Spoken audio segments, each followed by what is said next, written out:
Hello, welcome to Thursday Nighter, October round 3. Just gonna be me this week. I am Nubair, we'll be back next week. And yeah, games have been going on since 6:30. So we actually already have a decisive result on board 1 that I guess we'll start with here. Between Dane and John. So coach against former student. I think Dane has a pretty heavy record against John, so add one more to that. But John also having a very nice tournament this month. Let's see how this actually played out. So we got a Nimzo, E3. Okay. C5, yep. Okay, this is... We got Bishop takes D3. Pretty... played in 1% of Master games. A lot Masters like D5 here first, but this is definitely a good way to play it. That I also like, with doubling these pawns and playing D6, E5. So, well, he goes for B6 here. So B6 pretty rare. Only played in 1 low-rated Master game, and White won that game. So yeah, we can see bar jumping up to 0.7, so nothing crazy, but already Dane's starting to get a bit of pressure. Potentially going to get his attack rolling.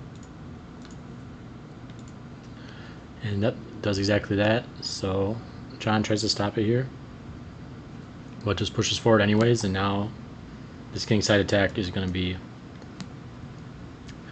pretty crazy. We got 4 pieces playing and no defenders. So I can see how this turned into a miniature. So 98. And yep, here comes the Greek gift. Engine approved, +4. Okay, so comes up here. He doesn't want to just concede this easily, because no defense to mate here. We're just taking. Typical Greek gift defense might be putting a bishop or a queen on this diagonal. It's kind of a shock defense that works sometimes, but not working here. And yeah, King G6 is also pretty often a potential defense in tandem with F5, and a lot of times Queen G4 will come, but H4 looks like also working pretty well, and actually the best move in the position. So Dane really knows his Greek gifts well, just anchoring that knight and not even needing Queen G4 in the discoveries.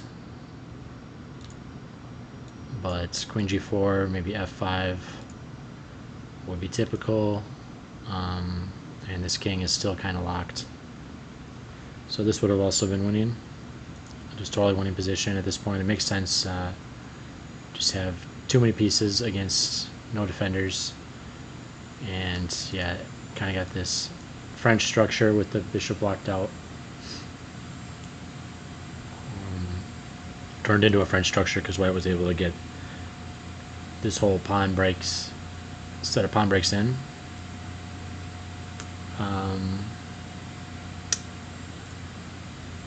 So yeah, looking pretty much just like masterclass Greek gifts. Yeah, definitely got to criticize John here for the time usage. I think he's probably thinking these are only moves, but you know, I guess yeah, you do get to this point here, and now it's already kind of tough. D6 is rough. He needed to break with D5, so maybe kind of just forgot his theory and then was just thinking it was only moves. But getting totally lost position without using any time in classical chess, gotta use a little bit of time at least. But Dane, okay, developing the Greek gift nicely here. Yep, en passant, keeping these lines open and just playing the most fortunate moves possible. You see his King G6 only move here, and H5, now King H6 only move here, and he's going to stop and think from here how to properly use this discovery. King just totally out to pasture here. And wow, Queen E4, I was looking at the game earlier, and that was the strongest move in the position, so he finds it, just continuing the attack, totally ignoring picking up this full rook, which and then knight coming next, which would have also been winning. So cold-blooded wants to make sure this is a miniature. Rook f5, best defense. Okay, clogging this diagonal up. But now we got knight takes e6 check. Again, best move. So Dane just playing the best moves here. I think this is probably close to you know 97 type of accuracy on white side type of game. And he went ahead and resigned here. It's mate in 12, but yeah, wow, this is pretty impressive. Let's grab the computer analysis here to actually see if Dane did get a perfect game here, because it's looking pretty good. And then we will definitely catch up with the other live games, including camera board here between Connor and Eddie on board 2, which looks like totally equal position, so we'll get some good content out of that live. And we do have 8 boards tonight. One other board completed.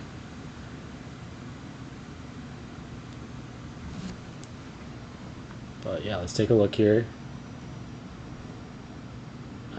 Let's see if I can get... it's not going to work how I hope, but... one blunder.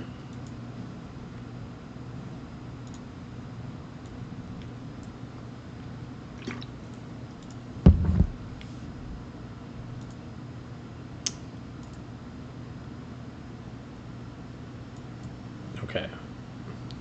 Engine didn't like queen d3 check. He could have had a totally perfect game if he played h5 here.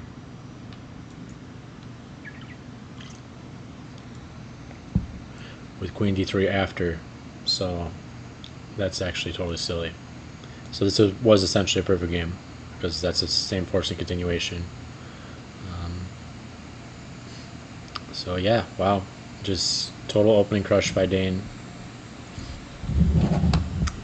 And it's kind of a cold shower on John's nice wins in round 1 and 2, but he's still having a great tournament this month. Alright, let's catch up here on the other camera board and see what's going on between Connor and Eddie, because these guys are definitely contending for the tournament this month. It's also 5 rounds this month, so it's still definitely anyone's game, only round 3 here. And looks like both guys are kind of in the mood for a chill game. We just got, okay, at this point, Queen's Gambit declined, that turned kind of into accepted. And trying to stop him from anchoring this pawn chain. Okay, both these guys know their openings really well, so definitely not expecting either of them to win or lose out of the opening. But okay, Eddie already kind of taken a little bit offbeat decision here with bishop e7. Knight c6 was heavily the most favorite move by Masters. And again, just kind of omitting knight c6. Connor playing the top master move so far. And really not wanting to play knight c6. Maybe kind of get Connor out of theory. But cd4 second most common. Giving him that IQP. And now finally getting that knight developed. Both sides just playing logical moves. We got plus 0.1.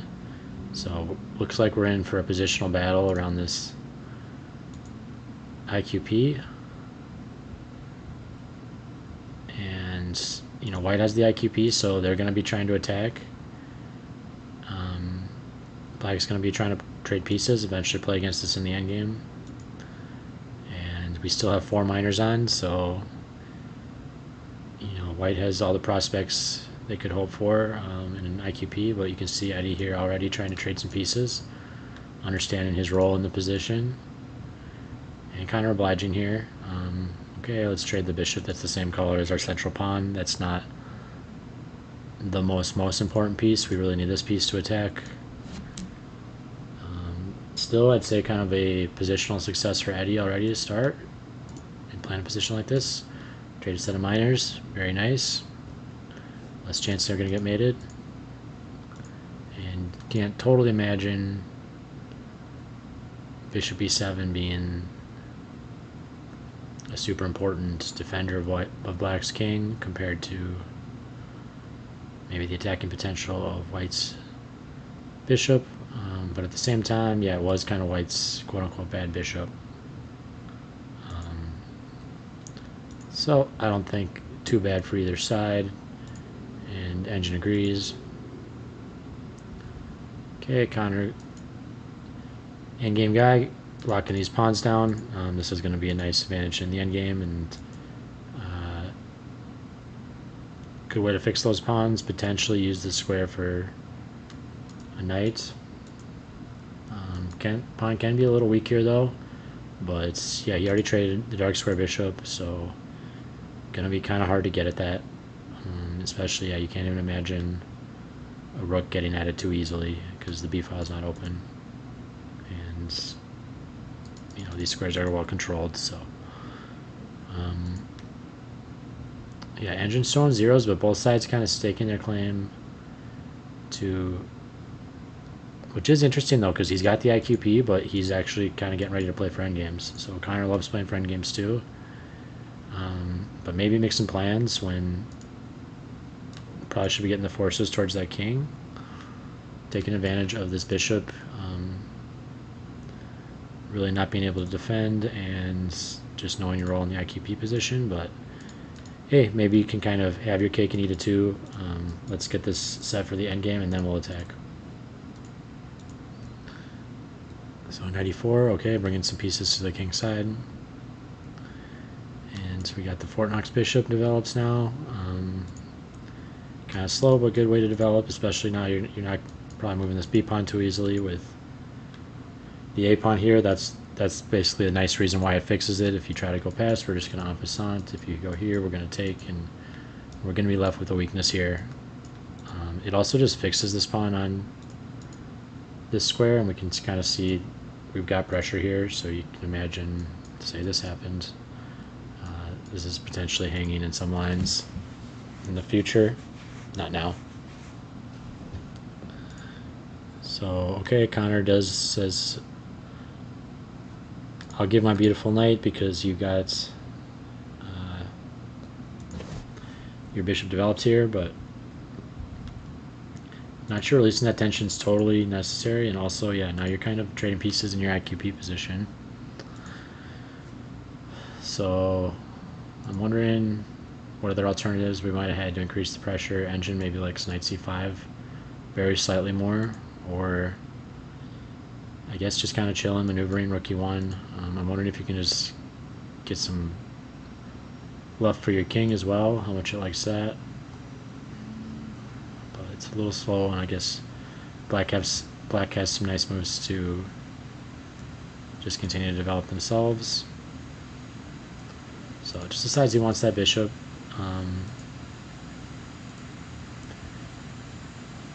And gonna do this rook lift, okay.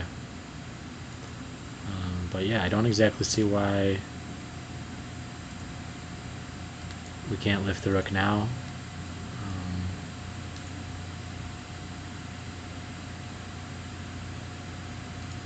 Seems like we could take this at any time, kind of with tempo on the queen. And yeah, kind of pull his potentially redundant knights back. So I feel like, yeah, just rook lift without taking first, but he's probably got a plan set up in mind.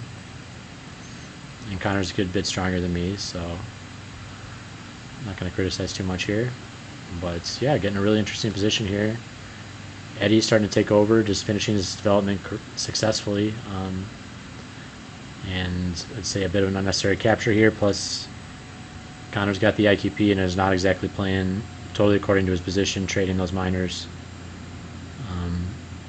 that could have been used as attackers, and especially kind of made that light square bishop feel offsides. But he solved his problems. All his opening problems are solved, and actually black is even doing better now, I think, due to potentially these pawn weaknesses in the endgame. But Connor, very good endgame player, so I think there's a lot left to play here.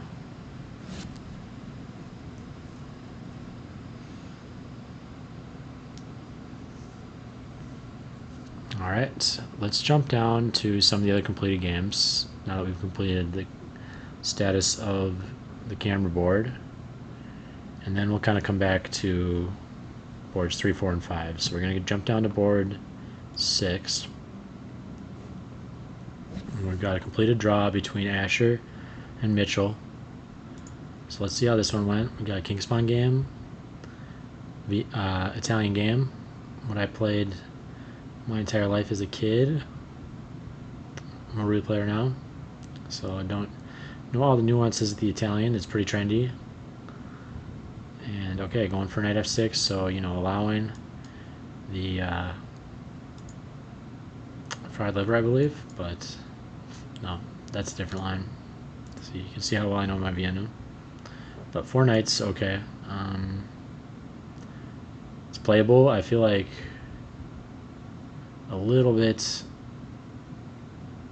letting black get away with easy development when you play like this, just because you really can kind of get more center building that pawn chain up.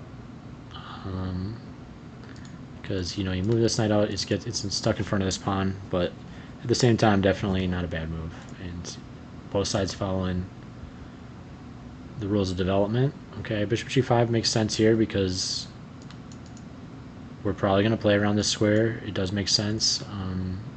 It's hard for him to kick it or anything like that.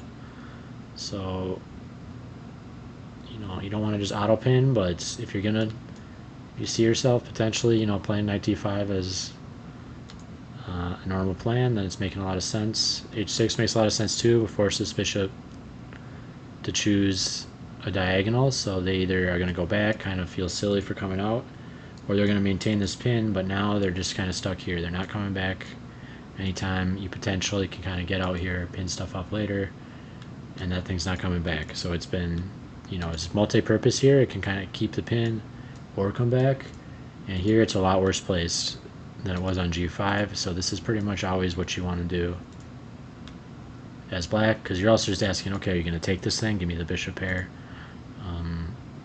It's just kind of a free tempo that improves your position, and mainly though, ask the bishop what it wants to do. Also, black here hasn't committed to d5 or anything yet, so it'd definitely be premature here where white's followed all the rules of development, but you can in some positions imagine maybe g5, d6, this bishop looking kind of stupid, staring at a dark squared pawn chain with the right setup coming later. I would say, white's not behind in development at all yet, so that's definitely not justified to ruin your king safety like that. But okay, rook e8, castles. I'd say both sides playing very positionally sound chess, following the rules of the opening. Okay, here black is the first one to vary, I would say, because generally in openings you want to make as few pawn moves as possible, unless it comes with tempo on a piece, just to get your pieces developed, and then touch each piece once until all your pieces are developed, your king's castles, and ideally your queen is off this back rank, so your rooks are connected. So you can see here, this is the first violation of opening principles by, he wants this bishop, which is a nice bishop. White might be able to try to save it this way, but probably not, because it'll still chase it back and it's not getting down to here. But so he probably will get this bishop, but you can see here engine plus 1.3 not liking breaking development rules, because he moved this piece a second time. White's been making all developing moves, so back here he probably just want to play something like d6. Okay, actually d6 terrible because of knight d5, so but you probably just want to, I guess you have to concede playing bishop e7 here. So it kind of shows what I know about 4 knights here. Just this pin-up threat is a big issue.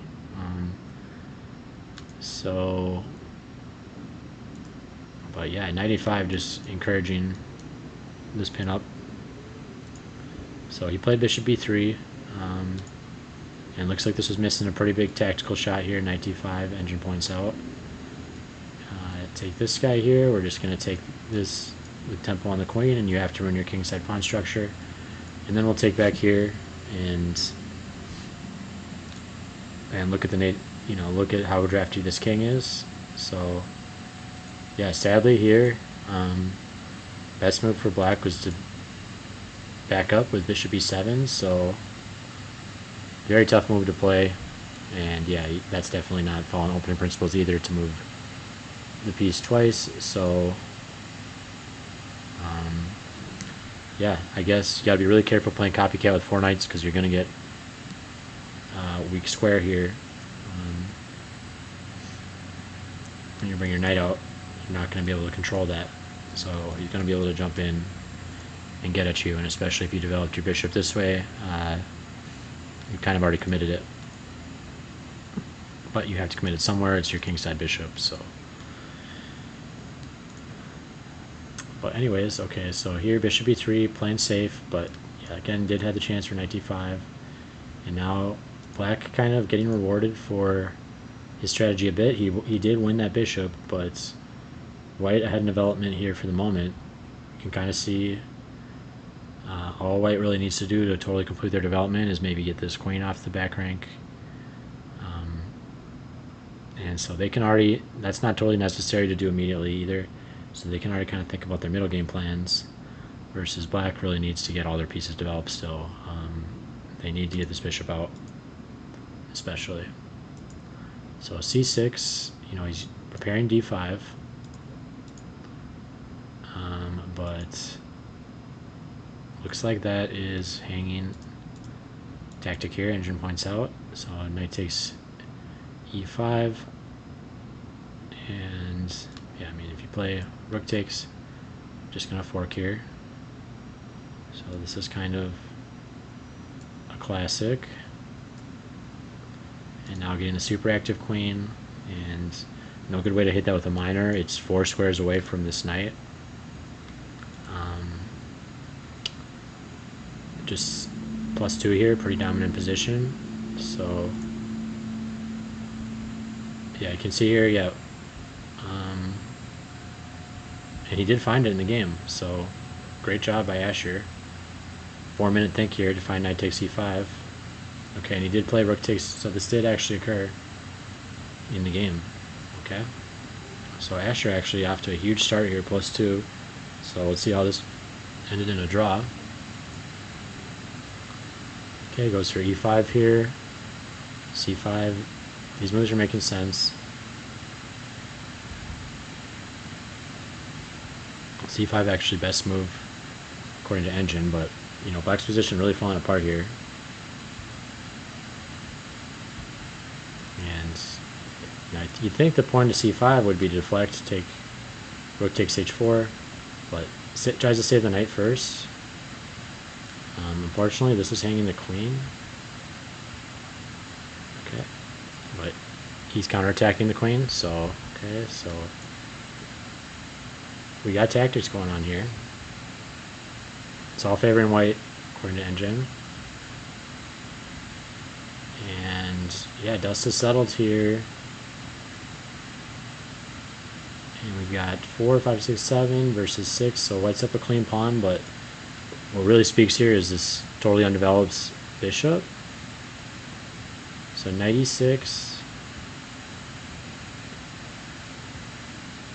Okay, knight b6. Okay, I'm wondering if we had transmission error, because this came through as half-half, but this game's obviously got a ton of life left. And knight b6, pretty crazy, but looks like it's working. Yep. Taking advantage of this pin, so again, there's no connected rooks here. This is kind of why you want your rooks connected. So this says half-half, but I can't imagine this was agreed to draw here. It's possible, but I think it might be DGT error.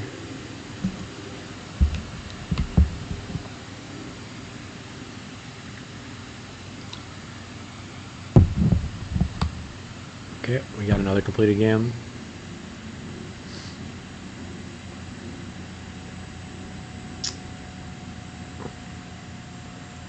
Between Satha and Jeremy. So got a Karakan here.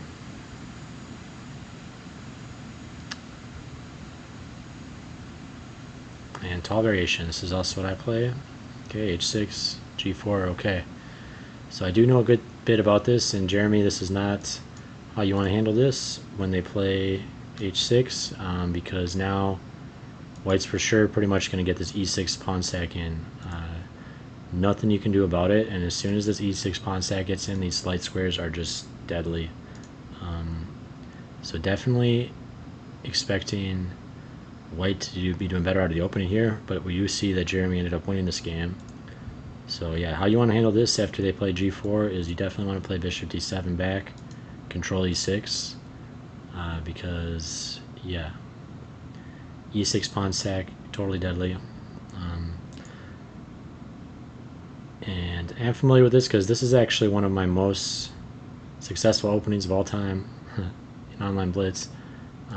Especially, a lot of times people play h5 here, bishop g5, queen b6, you can play bishop d3, takes, and everyone used to play queen takes b2 here, including really strong players.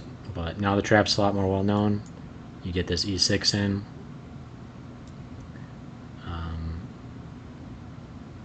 They can take your, they can do a lot of things. They can take here, but let's say they take your rook, you trap, and you're threatening to come in here and mate them.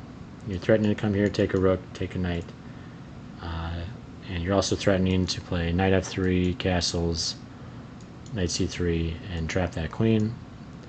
So white has more than enough counterplay for their lost rook, and this is actually dead winning position. So one of my favorites, and I would say in the game, exact same kind of concept with that e6 pawn stack.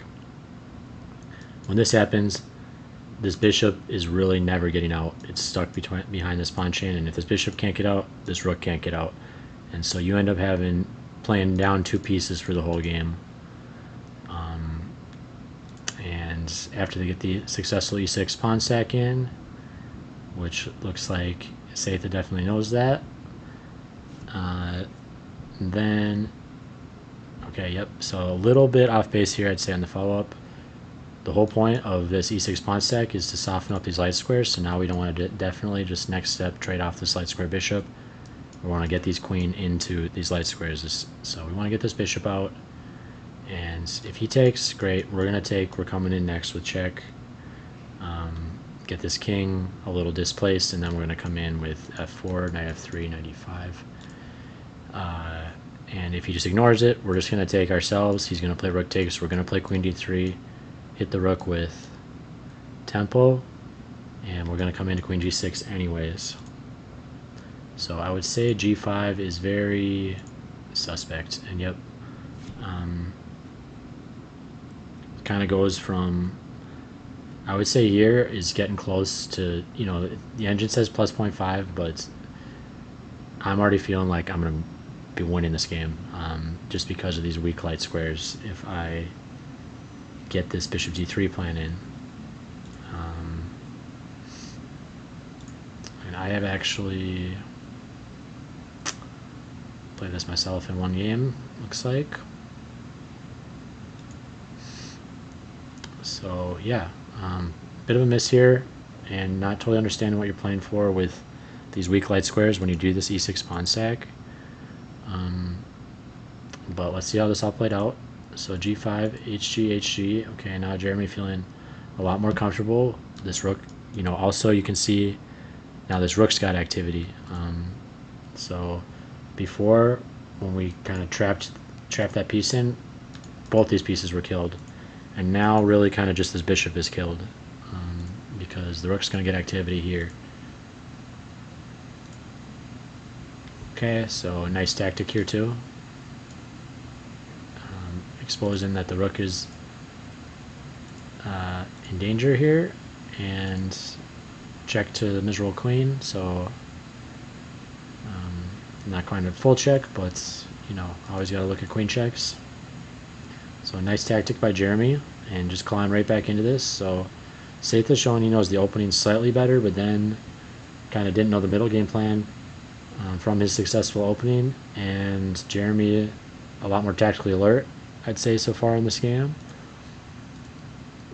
And okay, wow, Satha decides to sack the queen.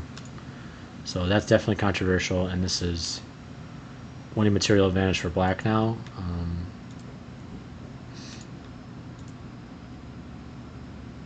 But, you know, given the exchange is definitely a lot less material than the queen.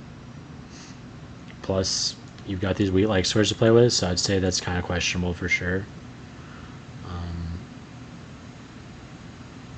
Still, this is going to be rough, but I'd say you got a lot better winning chances here. Sacking the queen. Yep, welcome, Evan. Yeah, this isn't pretty. This came from kind of typical e6 pawn sack in Carotal, because he kind of neglected that light square earlier. Yeah, here he should have played bishop d7, controlled e6. So got a nice structure breaking pawn sack in, but didn't do the follow-up of trading the light square bishop to get in. And black's actually recovering here tactically and actually got a nice advantage now. And yeah, giving the queen was way too much material, plus now you don't really have ideas against this king using these weak light squares and stuff. He's still kind of playing down a piece, but now, yeah, he's going to get this guy out. Okay, so he's realizing that and wanting to kind of keep that piece suppressed, but and I guess pick this piece up, so that's pretty nice. Yeah, g6, best move in the position, so nice tactic there, trying to come back. And actually he had a slight chance here, because it looks like it doesn't actually, engine for some reason doesn't like this. It likes, you know, continuing the attack using these bishops. King f7 and knight h3. So definitely not easy to not take the piece and play an attack like this, but these bishops could have been kind of monstrous if he still had that queen on the board. Just gave up this rook instead. So okay, though he takes the piece, this is still good for black because he's up a queen, and now that rook's kind of getting trapped, and yeah, the dust is settled, and we got minus 2.7 here with queen rook knight versus, so I guess the queen for 3 minors, but this king's still not safe at all, and these pieces aren't developed and coordinating, so the 3 pieces are not going to be enough, although they might be in a position where white had a totally safe king. Still, 3 pieces is not what I'd usually want. I'd probably take it in the right circumstances, but more want like a rook and 2 pieces. But 3 pieces for a queen is sometimes winning. Definitely got to evaluate king safety in these positions and how well the pieces are going to coordinate.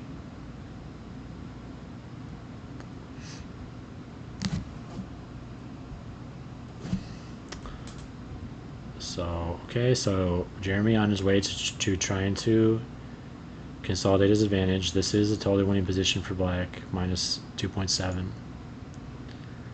And white trying to get his final pieces out and generate some sort of counterplay, but it's going to be tough at this point. Let's just kind of go through this pretty quickly. This game's over. Okay, not seeing any total improvements yet, so black just kind of activating all the remaining pieces, pushing their central pawn mass, all making sense. Okay, white desperation, stacking an exchange now too. Just trying to break down the central pawn mass from totally rolling them over. You can see that. And hoping to maybe get some activity here, but this is just a sweet shelter.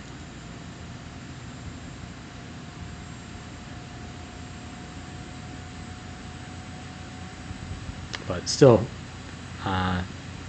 doesn't matter if the king's sheltered if you're up this much material. And now rook's coming in, okay. And yeah, he's just got to get these pawns rolling now.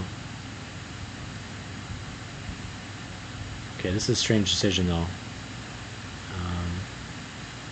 just decides to play rook f6, allow this x-ray, and then just sack the rook. But evaluating this endgame is totally winning and trying to simplify, and he's correct. So interesting. I'm kind of give nothing, take everything type of guy, and I feel like you're giving an exchange there, but it does make sense, and you want to simplify. Oh, and here he ended up dropping a full bishop to a tactic and resigned here. So yeah, I would say nice opening up until g5, and nice tactical awareness by Jeremy. Tactics win chess games, so great tactics and interesting dynamic decisions by Setha trying to fight back, but I would say, yeah, probably want to keep that queen on the board when trying to fight back next time. And that is all of our completed games. So, and we already covered the live game between Eddie and Connor here. It looks like Eddie's taking over in this game, but we'll jump back to that. Let's cover board 3 because we haven't touched this board yet. We got Ezekiel against Robert. So Robert known for his crazy openings. D4, D5. Okay, but going pretty standard QGD right to start, and we got kind of a Dark Tower type idea. Okay, and Robert turning into a leaf, just playing totally standard positional chess here, developing his pieces and castling. So this is very different from his style from recent months, where he kind of goes YOLO with pawn storms and crazy developments. So it looks like he's ready to play a positional endgame tonight, or at least a positional game of chess, by fully developing all his pieces and then going ahead and getting started with his operations. So glad to see that. This looks like just a nice positional game by both players. And actually here we have blunder. So bishop d7 is just blunders a piece in one move. Unprotects this bishop.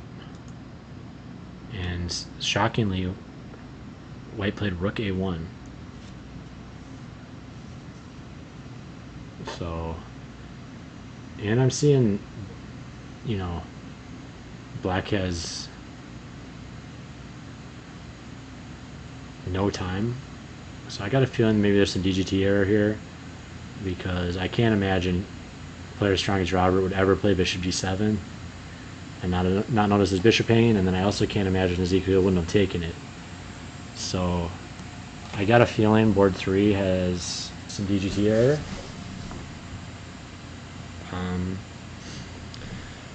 Alright, I'm going to get some water, just take a short break here. So let me pull it back to board 1, or board 2, that's on the camera.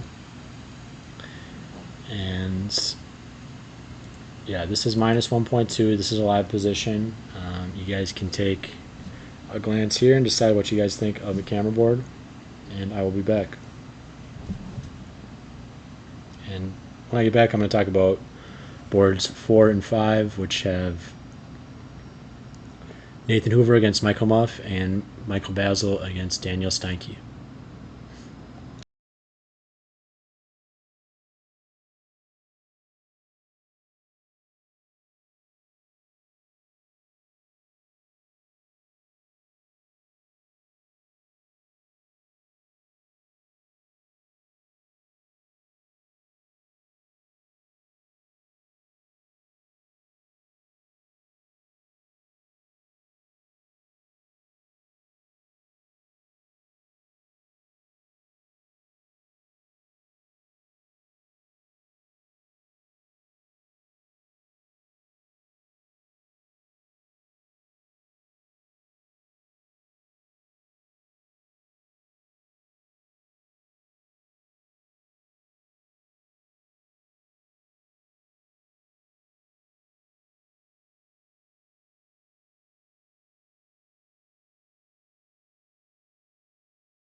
Alright.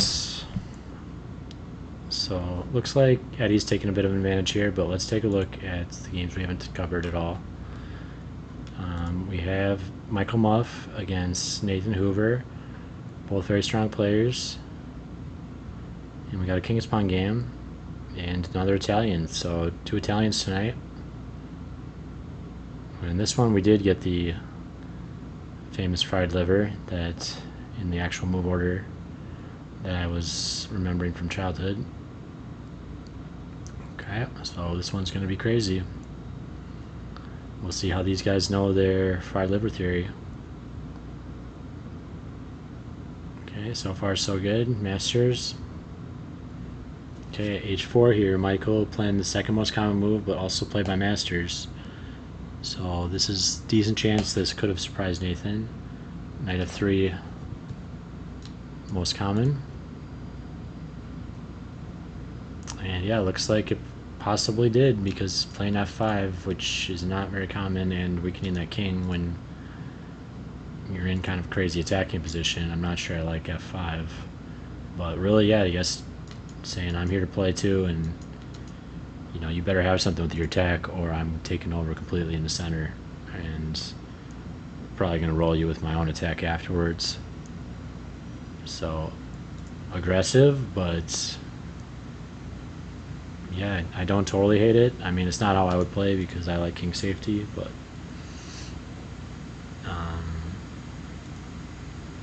I guess White's the one opting into this stuff, so he says, hey, I'm game. And okay, getting this piece developed. Okay, makes sense. Let's attack this weakness, and let's get a little pressure on this knight even though it's defended. Okay, defend the weakness even though it's also defended this way, but you know, let's get the bishop blocking and get some chances to potentially jump out here. Just gonna jump back here a second, make sure I didn't see it. There weren't any missed wins or anything here. It does look like queen a4 kind of put this off sides and is giving black some chances. Just kind of saying it looks nice there, but if you're not actually doing anything against this pawn, then your queen is not ready to assist with what's coming on the king side. So definitely always got to be careful when developing your queen to a flank. Yeah, you're definitely violating opening principles here. Knights before bishops, and get your king castled, and c3, queen a4, totally omitting minor piece development and totally omitting king safety is a bit anti-positional.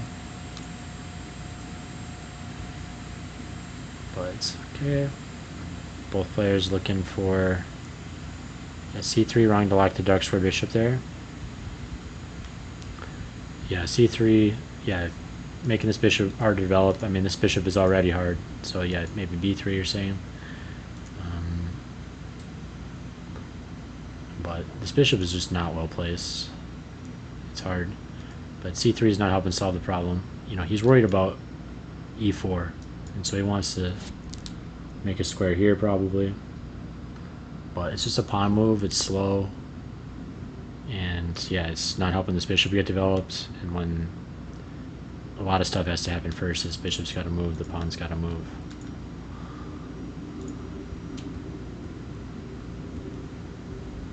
Okay, so he does want to eventually get this bishop out, so he's kind of developing the bishop up here to the flank. And black just getting their central pawn mass rolling, so they're really starting to take over here. And as you get this pawn mass rolling, you're going to be able to use the squares behind it for your pieces to come in and help with the attack. So white jumps in now, but this is kind of offsides behind black's whole pawn setup here, and this isn't even a very good bishop. You know, it's on the same squares as all black's pawn structure, so you're not even that scared of this happening. And that does happen. But black definitely super happy with this position. You know, if we look at it, his development is totally complete. he controls the center, and white has not completed any of their opening objectives for the most part. They've got some pieces floundering off here to the side, not really coordinated to do anything effective, and they have totally undeveloped miners, and yeah, their king's not castled, so black solved all their opening problems, ready to proceed with the middle game, and white's still got several moves to successfully complete their opening. So I'd say this was kind of a disaster of an opening strategy. And yeah, eval is reflecting that minus 1.7. But let's see how this continues. You know, chess, classical chess, and these players fight back. But d3, okay, just deciding to sack a pawn. Yeah, you can see how desperate it's getting. Not only kind of sacking a pawn here, or maybe not sacking a pawn because he's going to play bishop takes, but I mean, this is just crazy opening lines here, but he wants to get this bishop out. And since he threw h4 earlier too, now it's hard to even castle. You know, maybe try to play g3 to anchor that, but maybe this is coming. Okay, and just wants to get some activity on this diagonal. Makes sense. It looks like just concretely he queen e6 check here, just play against this terrible king and force king f1, because bishop e2, now bishop f6 is a lot more potent, looks like. So it looks like the real problem with bishop f6 here is you're giving white a chance to just castle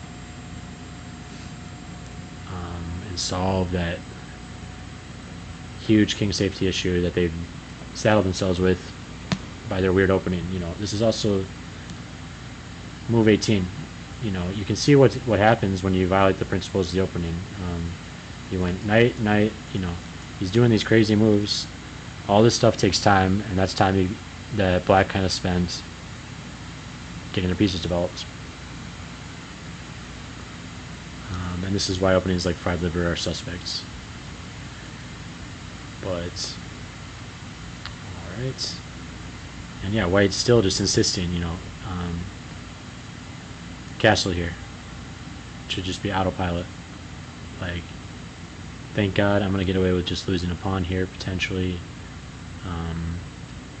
Just holding on for dear life here should be white's attitude, but really just kind of chilling and trying to do some counter threats. Really crazy, because now this could have come, this could have come, this could have come, you know. Just hit that king, force it to f8, or force the bishop to block, and now we're going to potentially just start to build this pin up, and he's never going to castle. So yeah, both sides kind of not really realizing how much this king is in peril. Yeah, king h8 is a chill Magnus move when his king's in total peril and the queen side's totally undeveloped.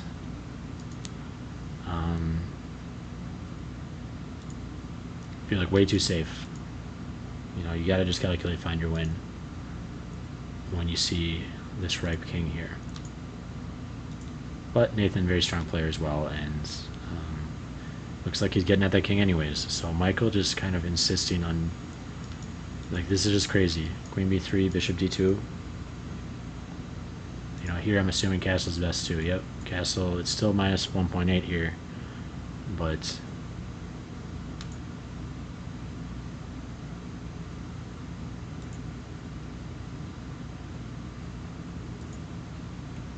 I'm just trying to see how many moves the engine wanted him to castle. Okay. It's really only once this E file gets open is really becomes desperate. So from this move on, just every move, the engine wants castle.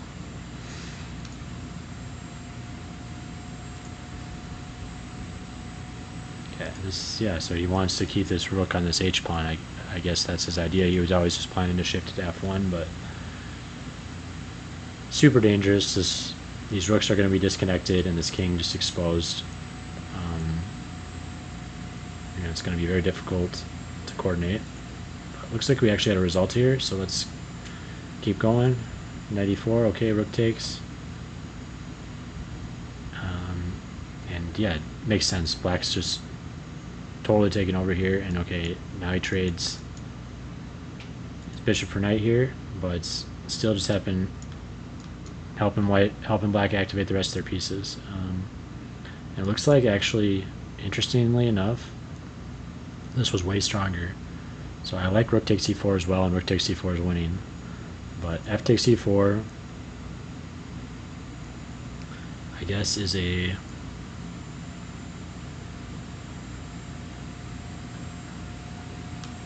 opening this activity to the king is I'm guessing what's really going down here. And yeah, e3 is coming soon.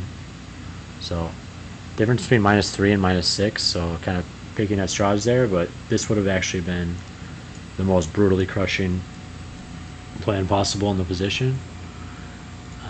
But rook takes e4 and getting ready to double and stuff here, this is totally a dominant position. That's and he finds the strongest tactic here, knight e3 check. If we get pawn takes, we got queen d3, and looks like this is just mate. So Nathan is doing some nice calculation here, finding some forced mates. Yeah, this is actually mate in 5, so he knows this is mate, even if he's not seeing mate to the end, or maybe he is. But knight e3, nice, very impressive move. Just recognizing that I can even give a full piece here because this king is just totally out to pasture, and I'm coming in with 2 heavy pieces to mate him. So white realizing that, not taking the piece, and so now getting this knight to a super strong attacking position, anchored here, and kind of creating back rank issues for this king in perpetuity. So we can imagine some back rank mates happening here, especially since we're on move 25 and he still hasn't developed knight b1.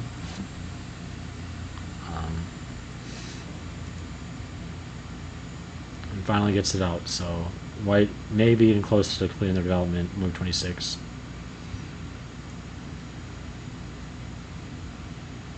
And nice little combination here to finish. Okay, and he resigned here. King f1, we have rook f4 mate. And king h2, we have rook h4 mate. So very well played game by Nathan. Yeah, I actually really like f5, even though you're kind of compromising your king safety. You're saying, you know what, you're breaking the rules, I think you're going to break more rules, and I'm going to take over in this game and roll my center and play for a win here. And that's exactly what ended up happening. So yeah, I don't think fried liver's a super potent option, and I think you usually want to just follow the opening principles, which is play as few pawn moves as possible to develop all your minor pieces and castle. Because you can see when you don't develop your pieces and you don't castle, some disasters like this can happen. But interesting game. Yeah, very well played by Nathan. And yeah, interesting by Michael to try the fried liver out. Definitely made for an interesting game to analyze. So let's take a look at one of the last 2 boards we haven't looked at yet.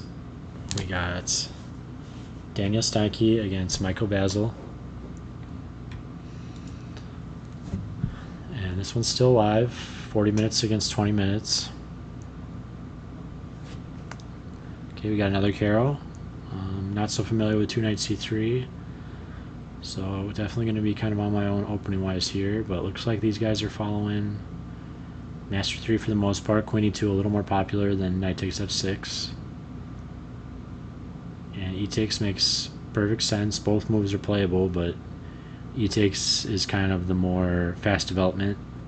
Get that bishop out castle, get to some middle game plans, and g takes, of course, would be maybe trying to develop the bishop on the long diagonal and maybe play some f5 later. But I definitely like e takes better. Makes a lot of sense. And just get that bishop out. Okay, white's got a little better stake to the center, but both sides in this game playing very good opening principles. Okay, just throwing this pin in. Masters like it, so yeah, again, I don't usually just autopilot the pin because I'm worried about my bishop getting sidelined, but it looks like, you know, since white's got bishop d3 here, it's not even that bad if it gets kicked back to h5 and g6, because you're just going to be trading it off for a super active bishop on d3. So definitely just want to be careful and not just autopilot your bishop g4 pins, but here it does make sense because you're going to be able to shift back, you know, to g6 and trade that guy off. Potentially diffuse some attacking potential white might have in the future, since especially, you know, we've got 4 pawns here. It's not super scary like we're gonna get mated or something, but you know, we don't have a knight here anymore. We don't have our kingside knight defender, so things could get a little scary here if we totally neglect white building up kingside pressure, and this is a good way to potentially diffuse that. So both players playing like masters here. We're still in master theory. 97 makes perfect sense. Let's just get all the pieces developed. Yep, let's get that pawn chain built. Looks like white can also play a little more ambitiously here with c4 and just try to kind of control these light squares. Maybe build b3 behind it and just get a nice mass of centralness. Kind of try to take advantage of the fact that we have the 4-on-3 here, and we have nice space advantage, and we want to probably play on the queen side. This pawn kind of signifies, and the 4-on-3 kind of signifies a space advantage on the queen side, and so white definitely wants to play there. So definitely preferring white here. Plus 0.2, so nothing crazy at all, and it's still well within master theory, but I like center. So yeah, c4 I think, yeah, would have been a little bit more ambitious, but c3 definitely totally acceptable. You know, the thing is, you're not blunting, say, a fianchetto bishop. That's when this is really nice. Okay, bishop b3, let's get that last piece developed. Makes perfect sense. Where else is it going to go? This is the most flexible piece because you need to develop knights before bishops. You develop your light square bishops, you can castle kingside in general. And so you can kind of decide what to do with this last. Where's it going to go? Am I going to defend with it on d2? Am I going to try to pin if in some positions, or am I just going to develop to f4, or do I want it on e3? And here, you know, it's not like there was a lot of decisions to make. You know, square controlled, square controlled, square controlled. Doesn't make a ton of sense here, although it still would have been developed here and helping connect the rooks. So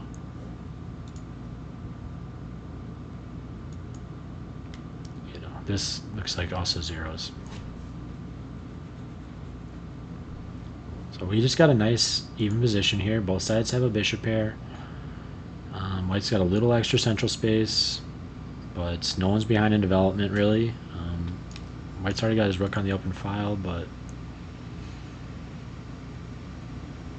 pretty much even Steven position. Just very slightly prefer white because of this extra central space. Kind of this pawn is dominating this knight right now at least, but I'm sure black can fix that guy. Okay, so kind of lashes out with g4 here. Engine doesn't mind it. And knight h4, okay. So kind of shocked here he doesn't snap. I mean, why give up the bishop pair for no reason? Bishop pair is valuable, especially this is an open position. Look, the center is pretty open here. Bishop pairs are more valuable in an open position. So I definitely think pretty big mistake here to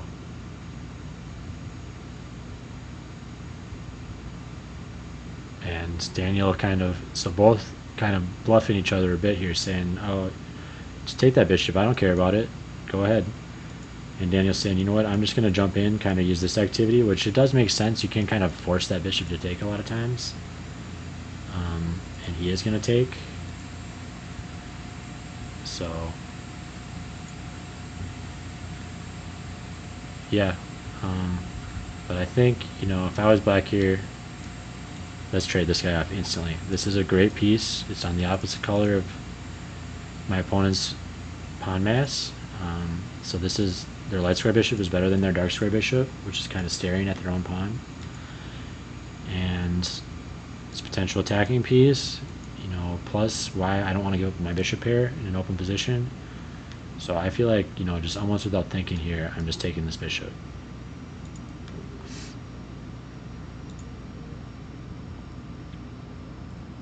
But Daniel jumps here, okay, and he does win the bishop pair.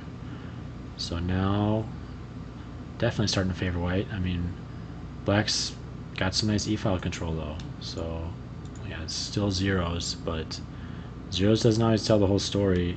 Two bishops is easier to play with than a knight and a bishop. Okay, but this is a little bit sketch. Did he just get his piece trapped? Because, yeah, I guess not, but he just basically gave up his sweet static advantage he just won. So Daniel not quite aware of the total advantage he's playing with here, where he wants to just kind of keep these bishops, especially the unopposed bishop. You know, now this bishop is super valuable because these light squares are just totally under white's control. So, I mean, Engine actually likes bishop takes d7, but as a human, I think that's crazy.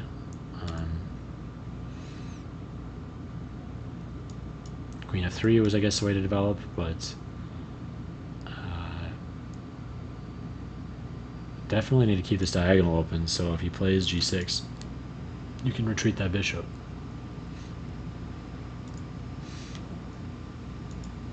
But anyways, kind of a bit of a missed opportunity to kind of push that static advantage, but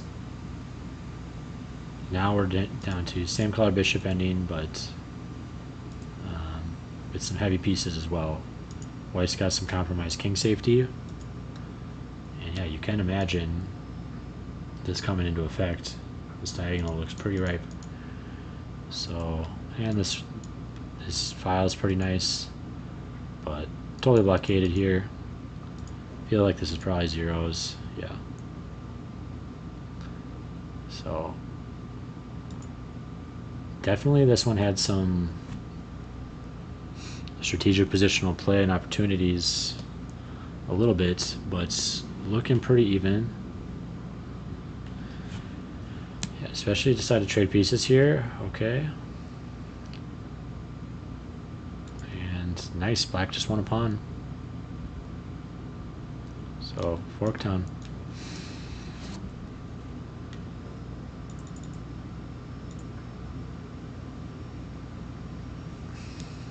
So, Daniel a little bit autopilot here, just playing rook takes, saying I want to fight for this file because I actually needed to play bishop takes here, unfortunately, and just concede that file because of this tactical threat.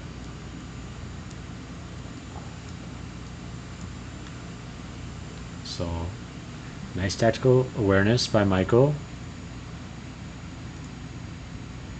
And because of that, he won a free pawn.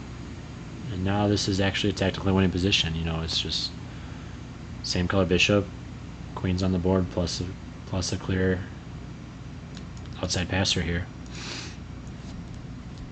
Or potential outside passer if it was a pawn endgame.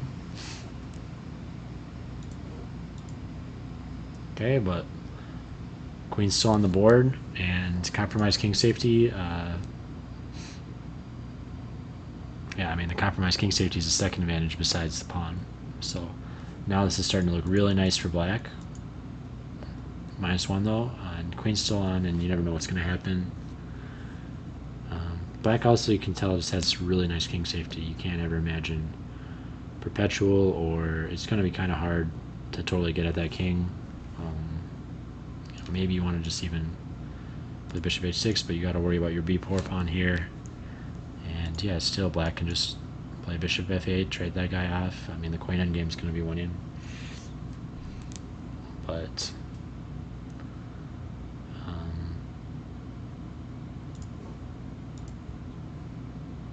Okay, c5.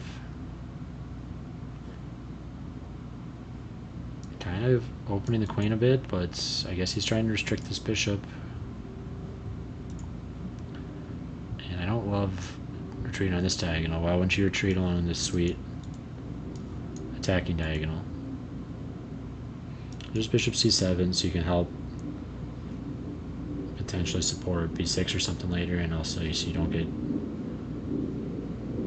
some queen check picking this bishop up in the future in some contrived scenario.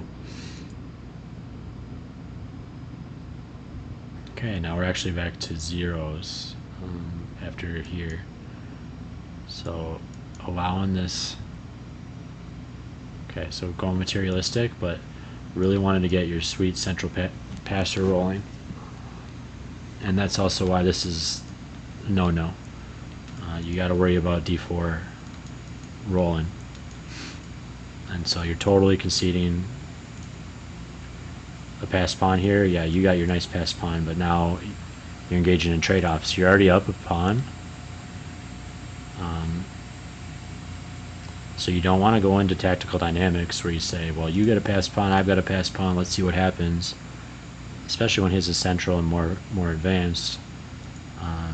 You want to kind of blunt those tactical dynamics. White wants to increase them. So White doing a good job here to create some dynamics to try to come back from their pawn deficit, and actually had a good opportunity here with d5. But a little worried here about material and playing queen takes b5, which is also acceptable, and helping White come back, by the way. This is still a nice asset. And okay, just deciding to lock this all up. And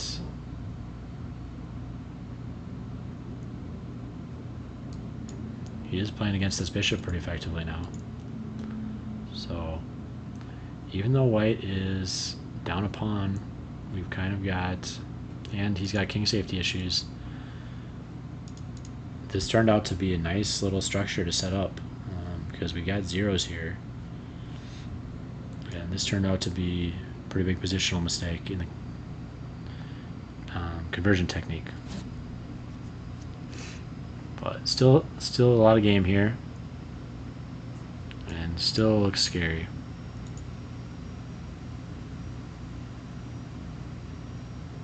I'm wondering if you even offer the queen trade here, because now you're kind of stopping the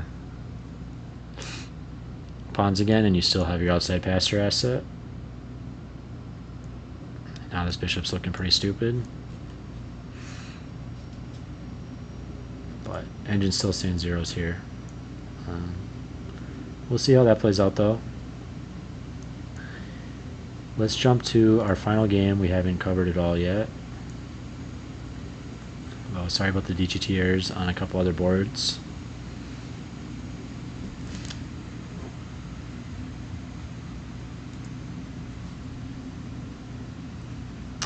So in the open section, we've got Ralph against Andrew.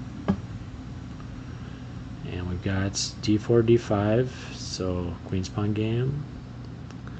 And both sides kind of getting their kingside knight developed. Okay. So, Kale.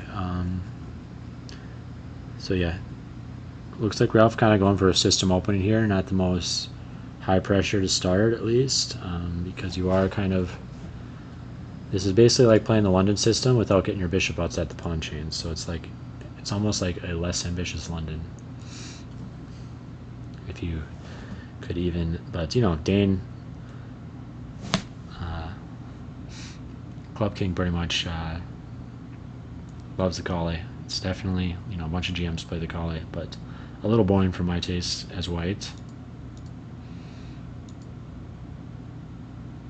And yep, Ralph knows his Kale, because this is the same type of structure Dane likes to play.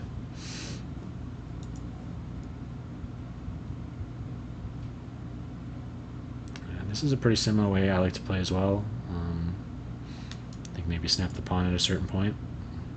Okay, he does here.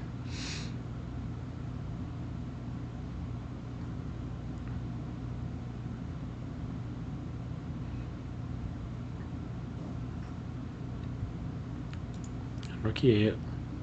Yeah, I was wondering if you could go knight b4, try to hit that bishop.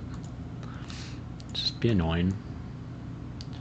Like, yeah, this is breaking some of the positional rules I was talking about, but you're potentially just, you know, because the really positional move for him is here, this bishop drops back and it controls the squares. The knight, so it dominates the knight, but the problem is it blocks your rook in. So you'd really love to play rook c1 first before you play bishop b1. So that's why knight b4 could be kind of cool. You know, he might play like bishop b2.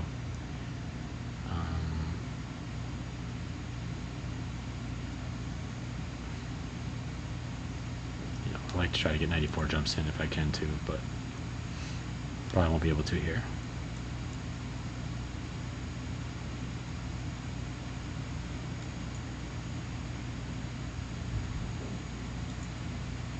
But rook e8 makes sense, just developing.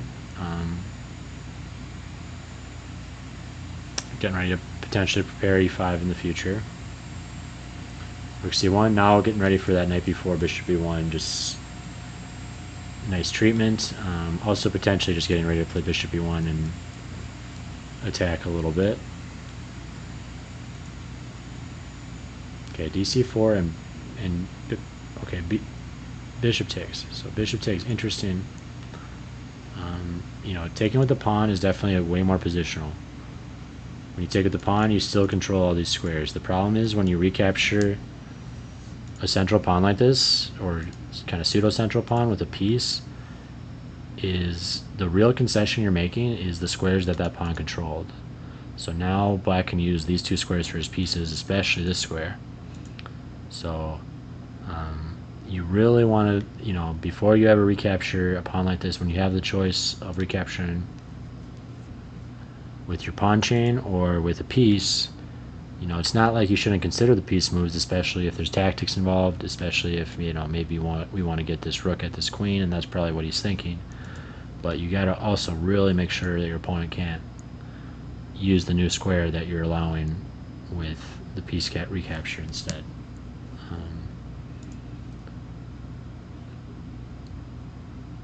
Okay, so trying to alleviate this pin pressure. Definitely don't mind it. And still got a pretty active queen here, ready to swing to the king side if needed. Kind of got some flexible space here, and you can tell, yeah, in this position we've kind of ended up with too. Also, when you play bishop takes, you've given yourself an IQP. So, kind of via transposition, white's kind of put themselves in a position they need to attack now, because they've got this weak central pawn. White has, you know, this bishop that potentially could be a defender blunted over to the queen side, and so now if I'm white, I want to avoid piece trades. I want to get my pieces towards this king, if possible. And if I'm black, I want to trade pieces, you know, control this square extremely well so he can't just trade off his IQP whenever he wants to. And the more pieces I trade, the easier it's going to eventually be to win this pawn. The eventual way to win this pawn will be stack my rooks and heavy pieces on this file and push this pawn, exploiting pins.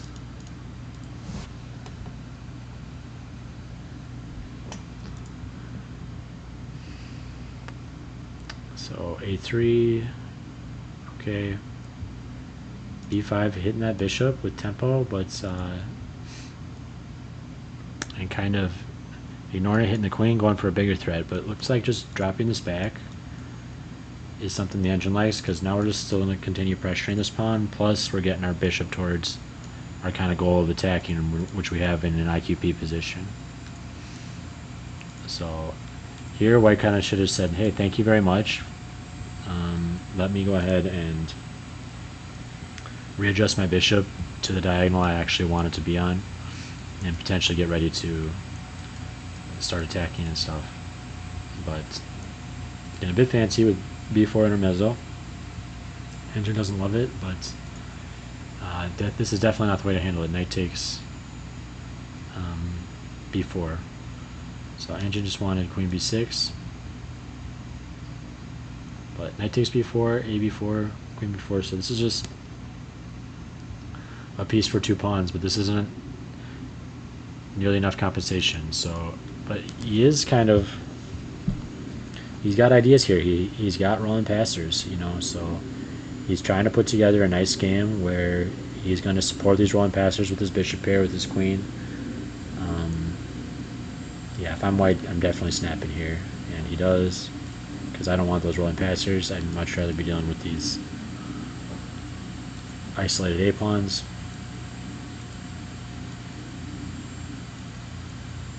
And now, yeah, we're getting into a position now where white's just totally winning, because they are up a full piece.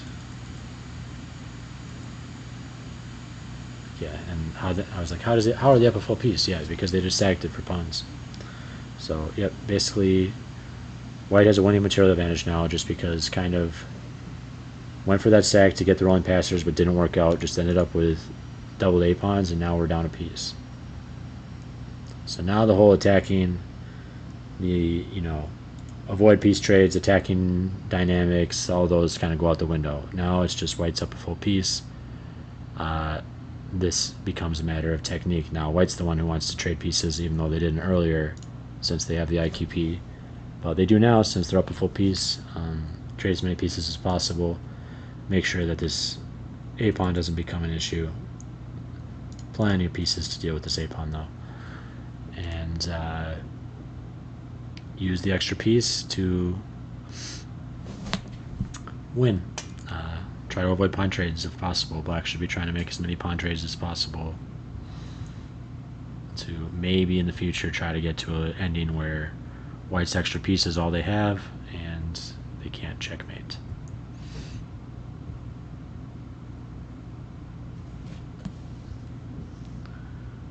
Okay, so we've got the conversion going on here. It's full piece up for Ralph, and he's doing a good job here so far. Yep, just keeping his pieces active, keeping the pawn controlled, offering piece trades. I'd like to see maybe this king getting involved and also getting rid of back rank threats.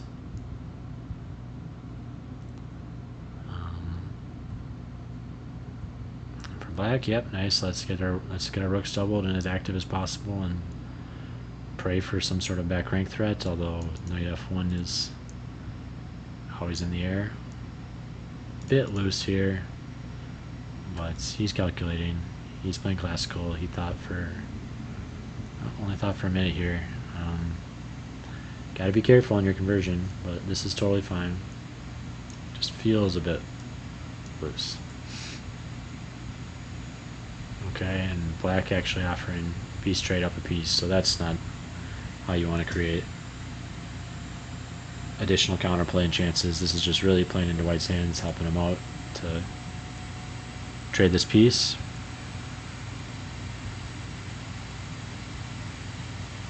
And getting rid of his back rank threats.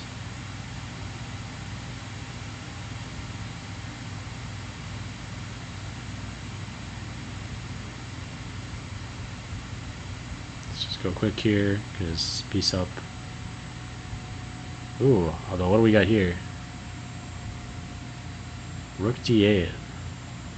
Okay. This knight's hanging. Yeah, this is... Okay, a2. Rook's hanging here. Ah, but he's threatening rook b1. Crazy. Rook d8. Best and only move in the position. So this did get a bit out of hand when you're totally piece up. And you're finding yourself with rook d8 only move, because he kind of got so much coordination here around these pawns.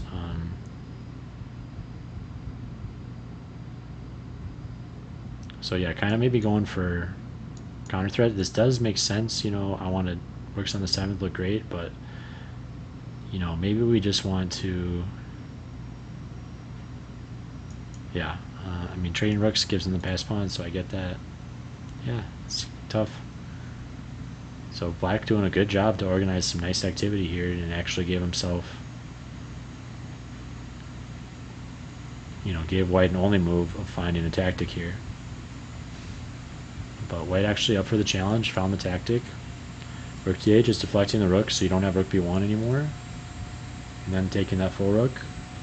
Great job, Ralph. And now he's already made a left for his king earlier, so he can just pick that pawn up. And now it really is knight for pawn here.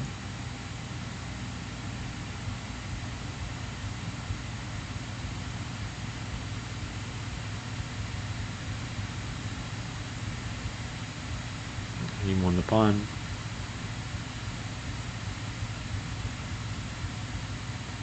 And they're still going to play here. Never know, but looks like pretty clear. Ralph's on the way to victory here. So let's jump back to camera board and see what's going on between Eddie and Connor. So Eddie actually in a winning position here. Let's see how this occurred.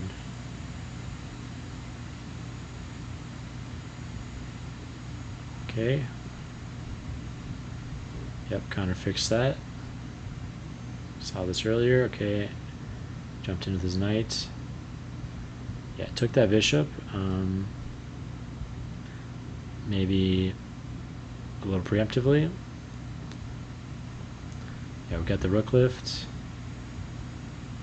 And okay, going for the big attack. But Eddie finding the best defensive move, knight f4, just pinging that queen. Saying, I want to get a little more activity for my knights while also hitting your queen. And yeah, best moves by Eddie here, great. And rook h3 makes a lot of logical sense, you know, I want to attack, but this is a little too much. You're just giving your central pawn here. So Connor just giving his d4 pawn to kind of attack, but count the attackers, count the defenders, and you know, +1's not enough.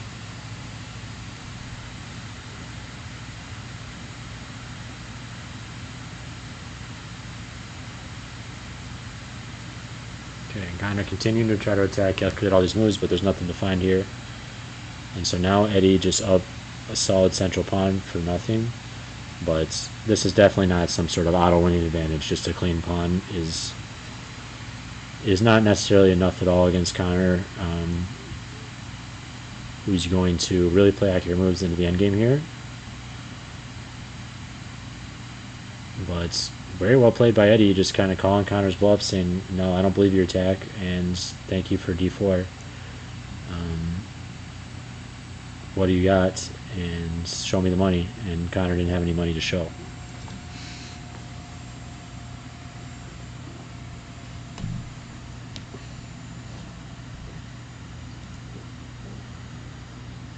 Yeah, unfortunately, board 3 here, we have the DGT error.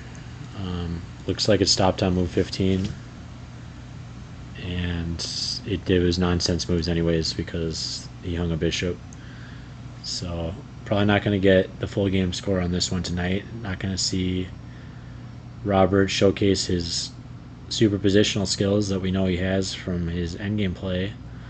But definitely cool to see Robert picking up a positional game tonight compared to his usual swashbuckling attacker type of style.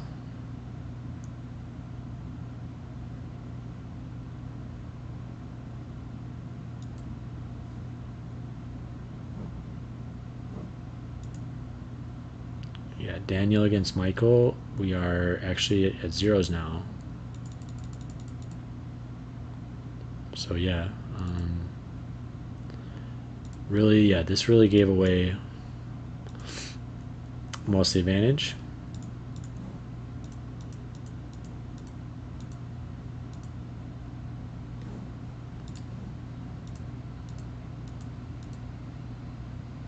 But still, this king looks a little bit open,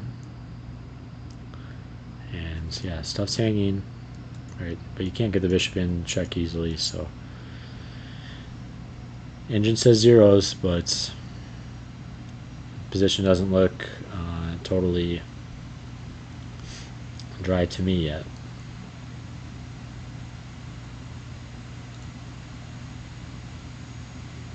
piece up conversion here. I don't think we'll watch this one too much more until it ends.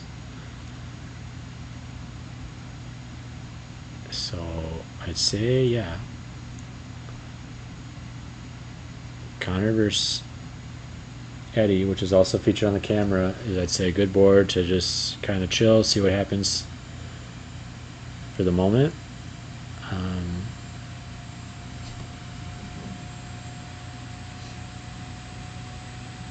Before too long here, I'll probably get going with the recap. It looks like the games are on their way to not being any marathons tonight. But just going to take a short break here. Actually, let me do a plug for our sponsor. So we got a sponsor on the channel, chessgoals.com. National Master Matt Jensen, who is local to the area, owns this company with a partner, and he creates opening courses, simple chess courses for non-grandmasters, learn complete repertoires in under 100 lines. So these are perfect for club players, definitely meant to tackle the most common lines played in Lichess database, so it's actual lines you're going to see in your games. I own the Catalan course. He's got a private Discord. He answers all the questions related to his course, so pretty much like Chessable courses, you get PGNs, you get videos explaining everything in the openings, and you could even take those PGNs, load them to a spaced repetition site like Lee Study, and then you pretty much have an identical product to a Chessable course with even better support from National Master Matt. So check out the opening courses at chessgoals.com, and if you decide to purchase any, save 30% by using coupon code CASTLE. And with that, let's just stay trained on board 2 here, because I think that's, Eddie's winning objectively here, but we still got a whole ending to play here. It's just it's pawn up conversion, and Connor's excellent calculator, so I think there's going to be more game here.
Alright, Eddie in the tank, despite having a win position.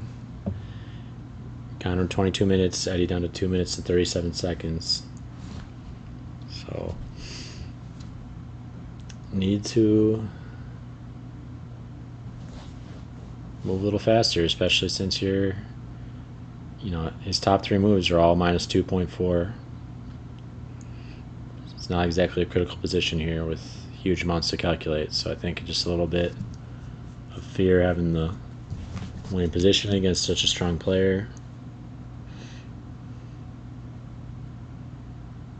And making sure he doesn't blunder any tactics here. But if you spend all your time, you're going to blunder tactics later.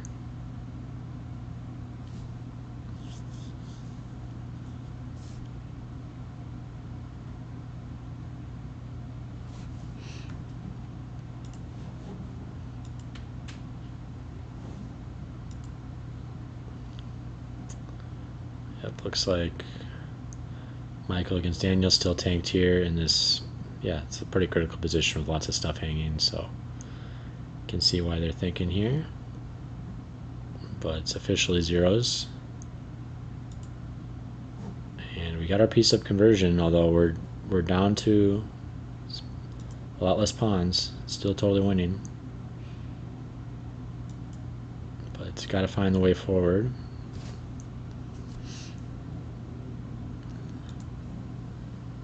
And we do have a move by Eddie, Queen F4. So, and Connor decided to trade queens, going to the ending.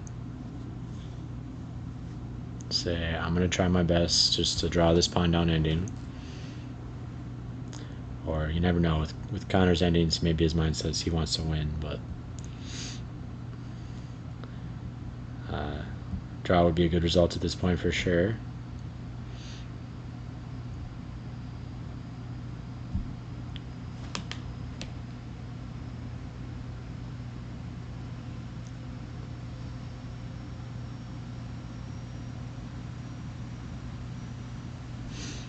Okay, rook c5, and Connor's moving fast. You know, he knows he's not. He knows he's in a lost position, and he's got to pressure that clock of Eddie's. So I definitely think good strategy to keep moving fast for Connor. You want to play the position, not the clock, but when your position's dead lost, if you can make the clock a factor, it can induce more blunders.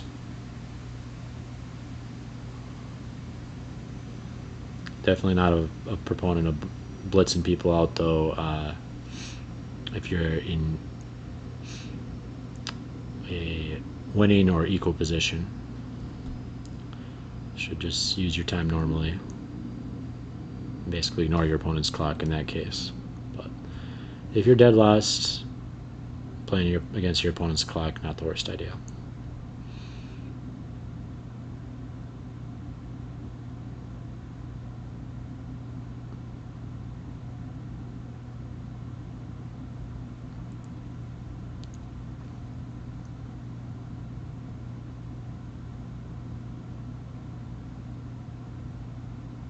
I think we just saw a move on the camera. So I think we'll be seeing rook c8 come through. Oh, no, rook d7.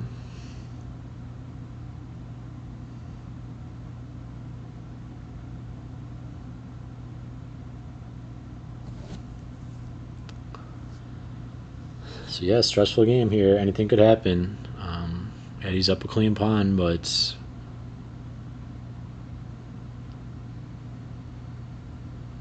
doesn't have much time left, and we know how good Connor is at calculating.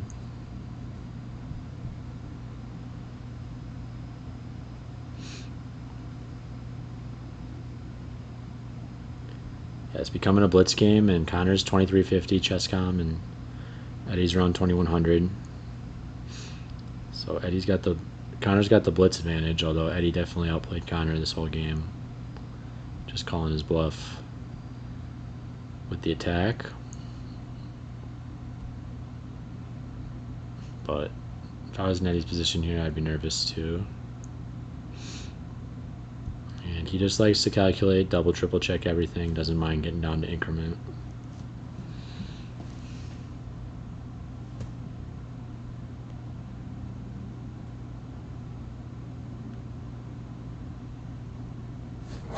So I'd say both these players pretty clutch.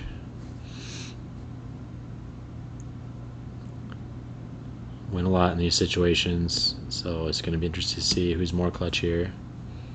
I mean, always got to favor the player with the winning position on the board, so in Eddie's favor right now.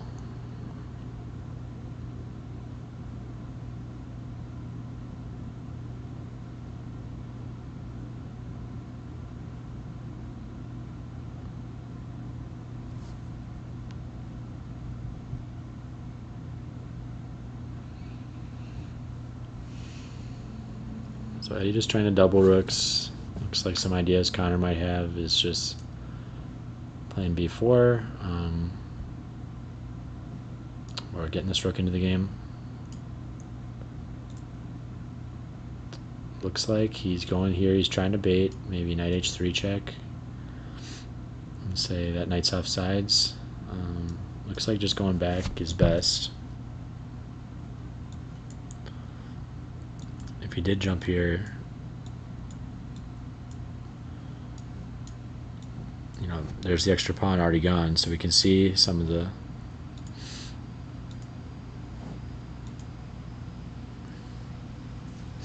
potential threats in the position, and Connor's seeing some of those lines and hoping to recover his pawn. But just going back is safe and solid, and also I think what your time situation dictates, just bring that knight back up. But Eddie going all in,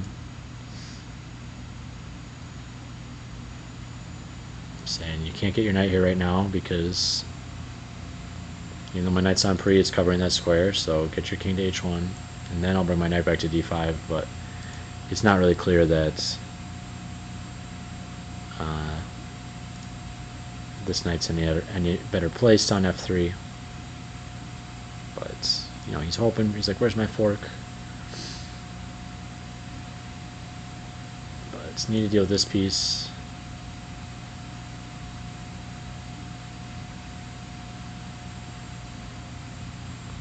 And yeah, now it's getting kind of crazy. It's getting tactical, and that's not what you want, converting just pawn up. So it's definitely going how Connor might hope. In a pawn down position, because Eddie's kind of going for the dynamics instead of drying it out. You want to dry it out when you got the static advantage. Yeah, 1 minute on the clock. Eddie's a time trouble addict, though. This is a pretty common scenario for him, and he's actually beat me a couple times with this exact scenario. I had 20 minutes, he has less than 30 seconds, and he just keeps playing good moves. And if you blunder, that's what matters the most. 30-second increment, so extra 30 seconds every move is a lot different than online blitz, but at the same time, yeah, it is getting critical, and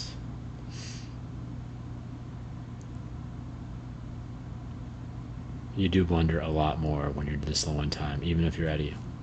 Eddie blunders a lot less when he's on increment than the average player. I hate getting low on time, and I know Connor does too, so Connor actually laments that his skill goes down a lot when he gets really low on time, so I think he will be happy that he managed his time so well this game. And although, I mean, he did get a losing position, but with good time management, that is. So, and yeah, now the engine's kind of getting closer to minus 0.5. It's not like super winning anymore, and it's not even, you can't explain this position versus that position so easily, or at least I can't. So it's still a clean pawn up, though. I mean, this has got to be objectively winning for black in a human versus human game with a lot more moves to play.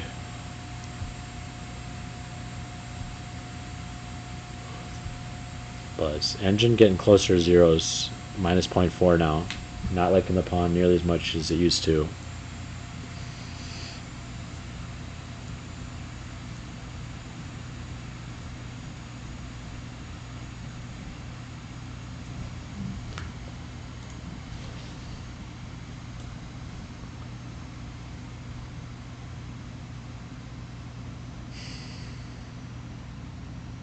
we'll just leave it on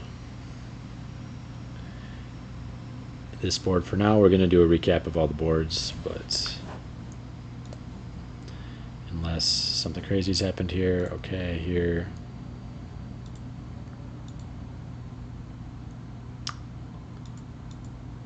So we ended up playing Queen G4, Bishop G7, Queen D8. Okay, so are we going to see a draw here? The positions are zeros, so they're both getting pretty low on time, and you know, classical chess players don't hate draws that much at all. It's not like online. You just battled it out for a long time, and no one wants to lose, so I wouldn't be surprised to see him shake hands here. Objectively drawn position anyways, although was a lot nicer earlier for Michael before CB5. But let's get back to the game on increment. Okay, and Connor's finally thinking, so we don't get a... He's not pressuring the clock too much here. So Connor's still using his time, especially once he kind of realizes... oh, but he did get a move out here, so F4. So just trying to displace this knight, but pawns don't move backwards. So Enter doesn't love it. It likes rook d4 counterattack. But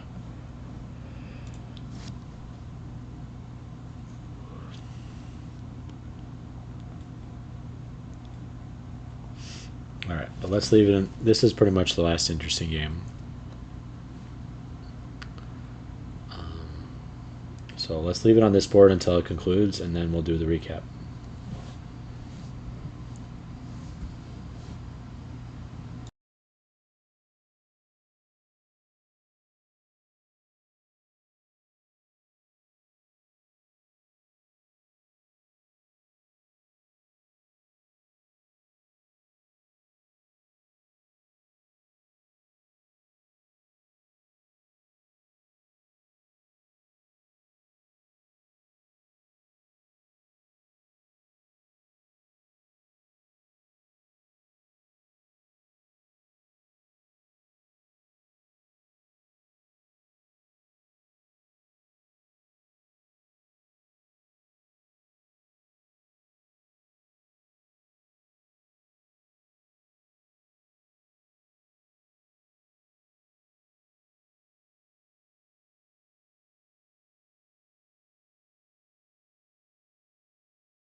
So it looks like we have a tactic.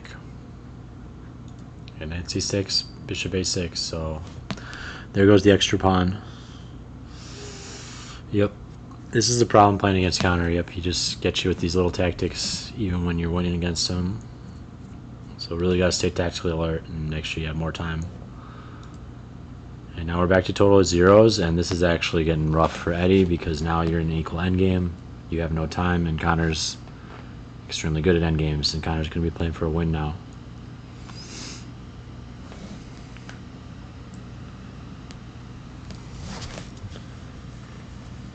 So Connor's sensing some blood in the water and getting ready to turn this game around, even though it's total zeros.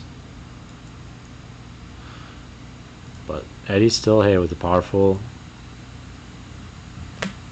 default battery and, you know, no defects of his own position, but we'll see if he's going to be able to cope with dropping that pawn.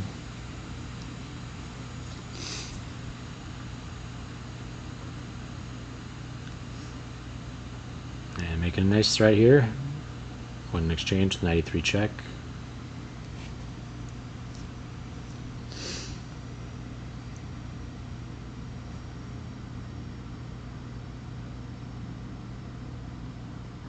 Again, this is the camera board, so we can see it play out on the board and in person.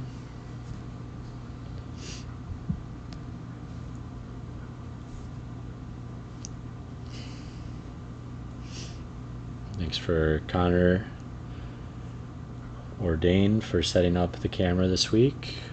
Both of them helped me out setting the camera up. Appreciate that.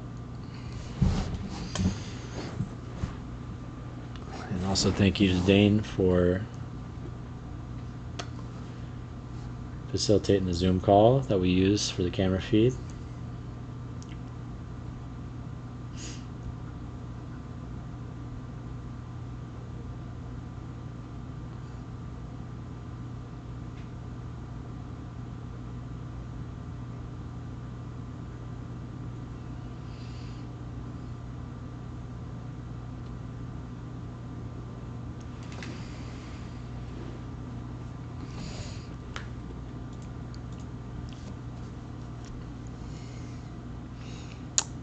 Yep, even eval now.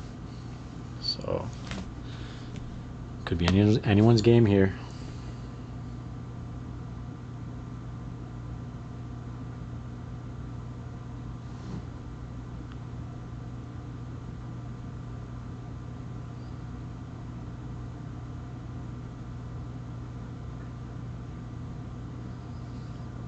And Connor's tanking some of the rest of his time down to 15 minutes.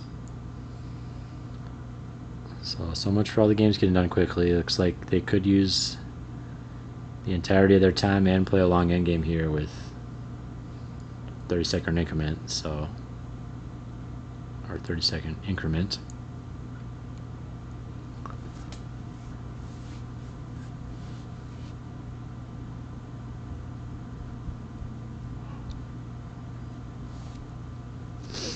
Yeah, thanks for watching, everyone. Again, we will have I Am Nubair back next week. So we'll have a little bit upgraded analysis from I Am. Alright, so we went with King F3.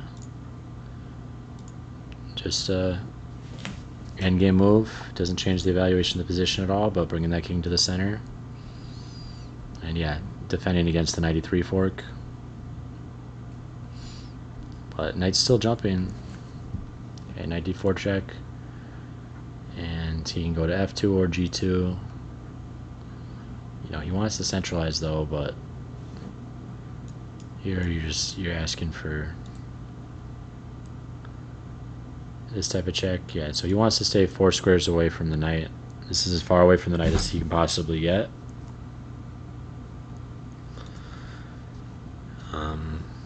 Positional players very often they like to put all their pieces, especially queens and kings, 4 squares away. If you can't get 4 squares away, then go for 3 squares away, or the plus around is kind of next best. Squares like this really can get at your king quickly, or queen. So also good to say you had a queen here, maybe you want to place your queen, oops, far away from this knight, versus you wouldn't want to place the queen here. Now the knight can jump here, all this stuff hits the queen.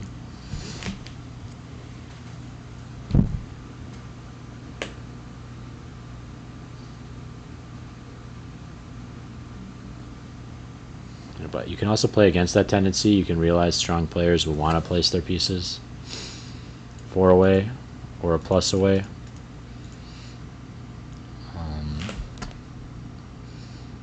And so if you can force yourself to look at some candidate moves that maybe place yourself where a knight can jump right and hit you, and they're just like, oh, we'll never put his queen there.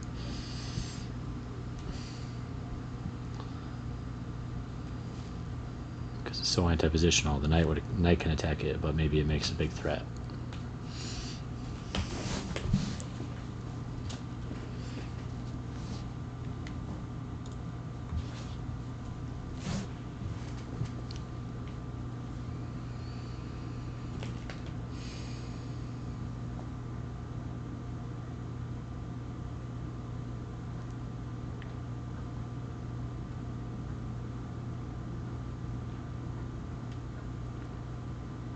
Alright, I'm not in a huge rush to do the recap, so I think I'll just let this one kind of sit live until some more action plays out.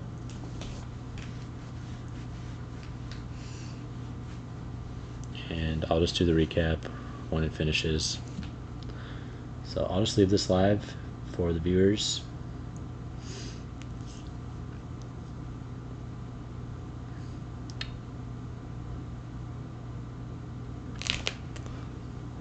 Until it ends.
Alright, got some more moves. Rook A1, still zeros. But Connor getting ready to potentially get these guys going in the future.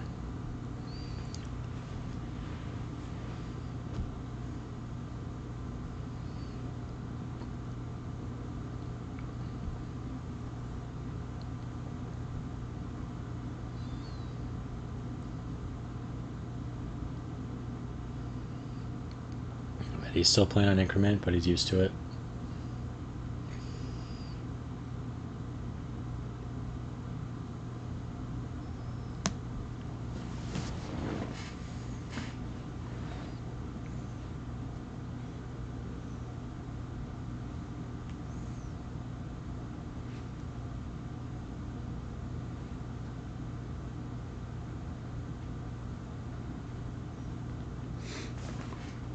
Connor down to 10 minutes from his comfortable 20 before. And before he knows it, he'll be in time pressure himself.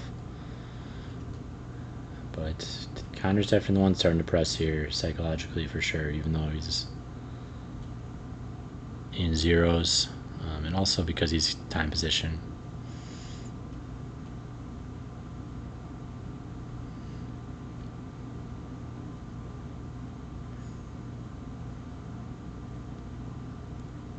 Okay. Just playing tick a little bit here, seeing what do you want to do.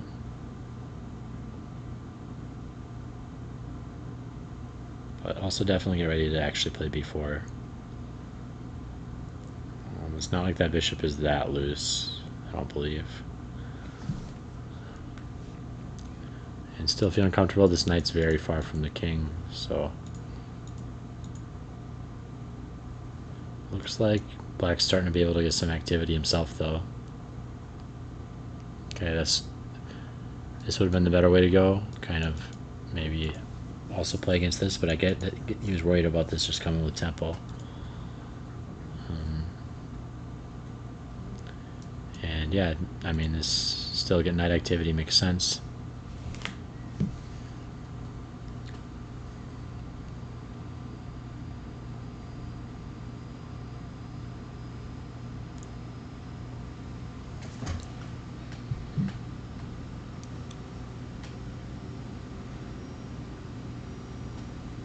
So Connor drops below the 10-minute mark. Eddie playing on 45 seconds and has been playing off increment for the last 10 moves maybe. But definitely getting to the pressure cooker blitz situation.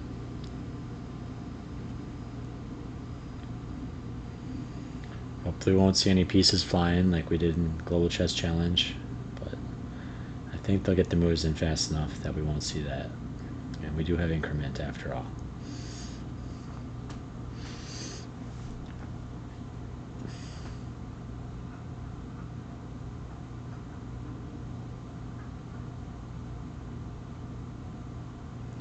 Yeah, crazy news today in the U.S. Championship. Hopefully neither of these players get too upset if one wins and no one crumples up their score sheet. I don't see that happening, but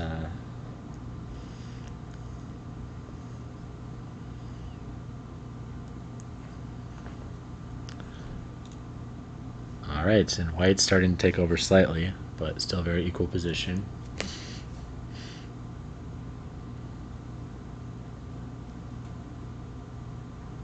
Okay, we see pair knights trade. Still equal. Fortunately, I'm not a super endgame guy yet, so relying on the engine a bit here to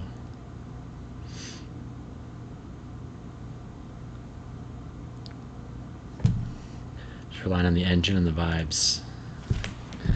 Don't have the actual endgame skills to give you guys variations, but kind of looking to get some activity for that rook, get a pair of rolling passers, but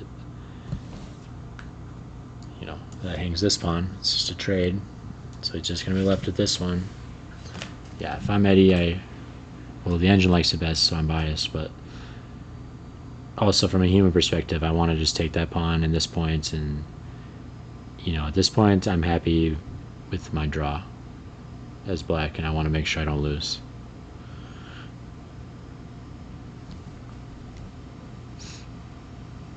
I think if Eddie was playing against me, play for a win, but he's playing against Connor. You just gotta play safe, don't take too many risks, see if he maybe gives you a chance, but you take too many risks and he's going to use his Van Perlo's endgame tactics book he read to get you with some little trick.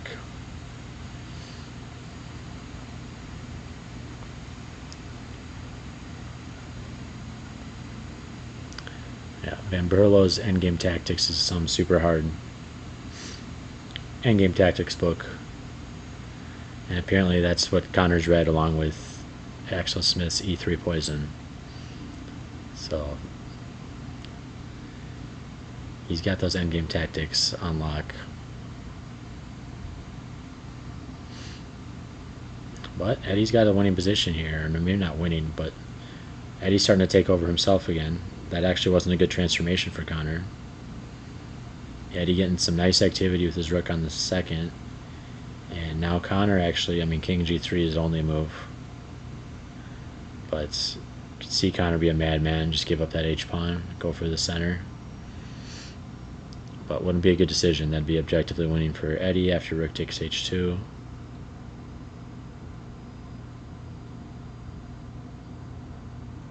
But I could see Connor going for it. King g3 is the move here.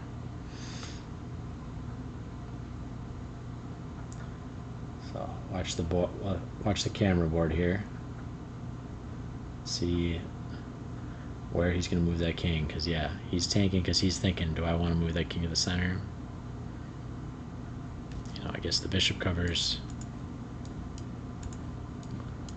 the immediate rook check, but you got to protect your pawn.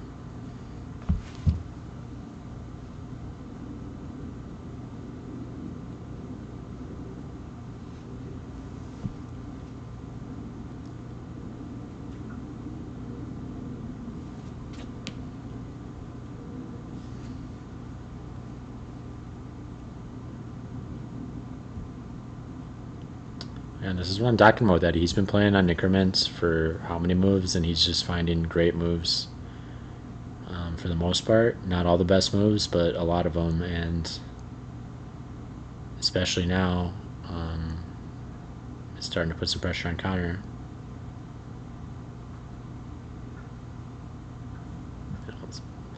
You like the bishop better than knight, but this bishop is kind of staring at granite, and this knight is creating some threats. Even though it's a little loose here, it doesn't have an awesome anchor, but hey, knight and rook are starting to work together.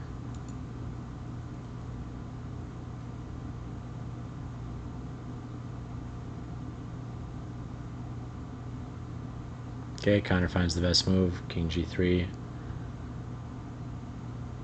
Doesn't go totally crazy, and decides to make sure rook takes h2 is not possible.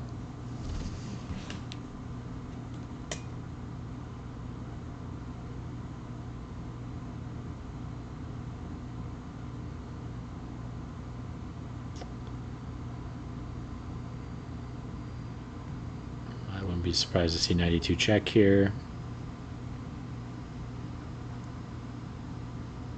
Yep, king f3. I wouldn't be surprised to see Eddie offer repetition.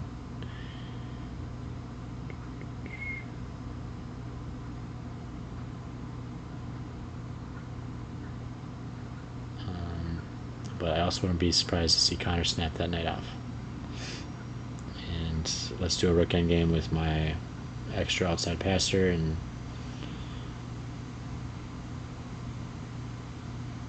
test Eddie's rook endgame knowledge. But you know, this could get really scary with two rooks on the second. Connor can't for sure trade off one of those rooks, so that looks scary to me too. But it looks like if he does go for bishop takes knight, rook takes, you know, you really can't allow this to happen.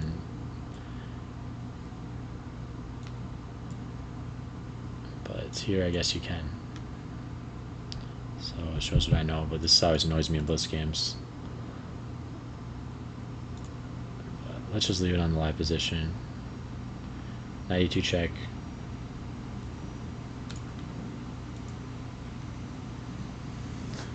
And we're gonna see, yeah, Connor's got a pivotal decision here to make. Does he want, well, I mean, I think you repeat ones. King f3, knight d4, king g3, and then you think, although I guess maybe you don't want to repeat once because it's just building time for Eddie when he's the one under time pressure right now. But okay, he is repeating at least once, but doesn't mean he's not going to play bishop takes e2 after knight d4, king g3, knight e2 again, because still classy way to repeat once.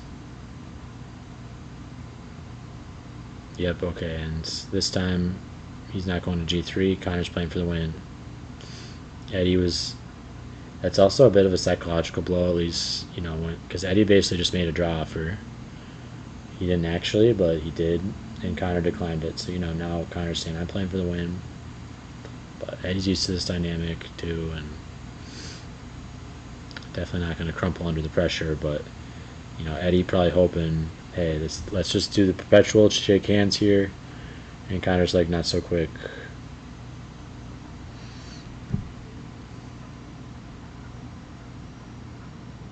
But good move by Eddie, picking up the H-pawn. And the more pawns that come off, the closer we're getting to a draw. You know, we're equal opponent. You know, this is very drawish. You know, very low winning chances unless someone totally blunders because just too few pawns left. And when it gets down to it, you can really think about, well, even pawn down rook end games are drawish, but also, you know, even piece end games, if the rooks get traded off, you can sack your piece for the final pawn, and then, you know, they can't mate you with, say, just a knight or just a bishop.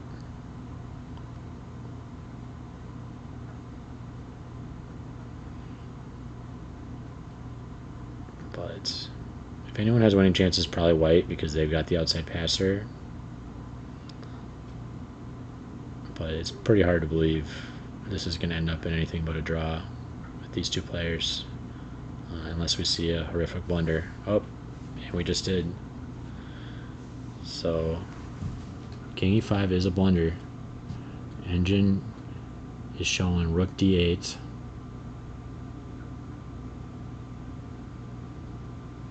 King E4, Rook, King F8. Okay, and Eddie finds it right away.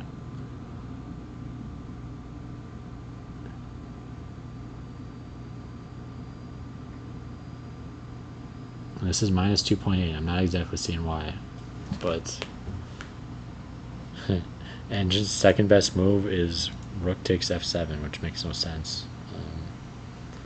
But Engine just wants him to go back, and then King F8. So not claiming to understand here why this is so bad for white. I think maybe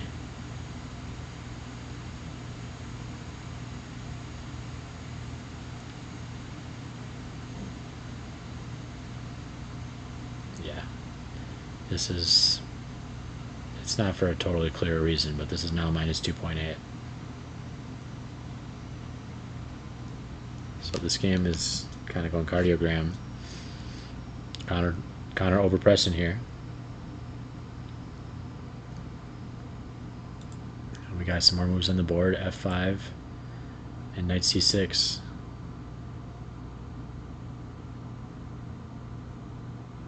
This is minus 6.9 now. This is totally winning for black. I'm not... Eddie's seeing tactics I don't see here. Yeah, it looks like he played King E4. And now Rook H3.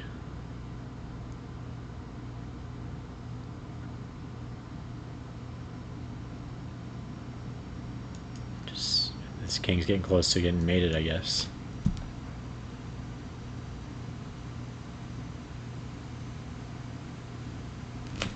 He also has EF5, King to F5, Rook F2 check. So looks like objectively Connor should have accepted the perpetual with King G3, King F3, because this is getting out of hand quickly with the rook behind his king creating mating threats against his king, I think. Plus 3-on-1. But it's top three lines minus 6, minus 3, minus 2. So Eddie's dead winning now, according to the engine. But the position's obviously a lot more complicated than that. Okay, and we already see that. Knight A5, still a winning move, but dropped from minus 6.8 to minus 1.4.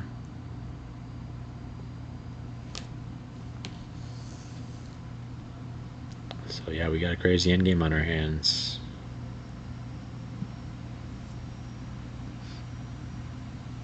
Eddie basically offering a draw, Connor overpressing, and now Eddie having all the tactics favoring him with kind of super active rook behind the king, super active rook on the d file, all playing a good role. Plus he's just ready to snap this bishop. He's ready to play ef5 and get at the king via rook e8 if he needs to via tactics.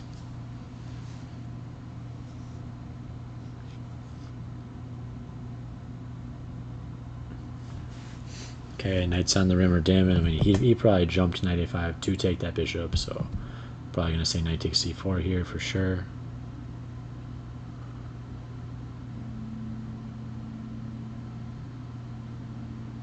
And yeah, now we got a 3-on-1. Yeah, ef5, gf5.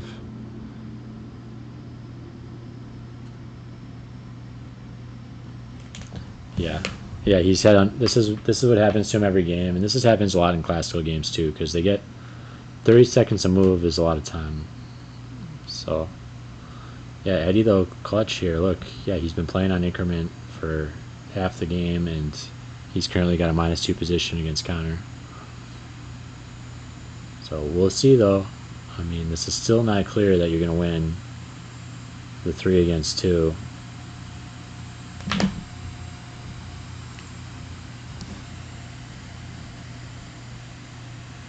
But it's definitely getting out of hand for Connor. But brave to play so ambitiously, and you can see why with the clock situation and stuff. But it turns out Eddie's position had a lot more venom to it, and you can't just walk your king forward like that. And yeah, the dust is settled. We got a rook endgame that's -3, but I would say Connor's a little better at rook endgames than Eddie in general, but definitely doesn't mean that Eddie's not going to win this, because Eddie's pretty good at endings himself, but it's not his like main skill like Connor.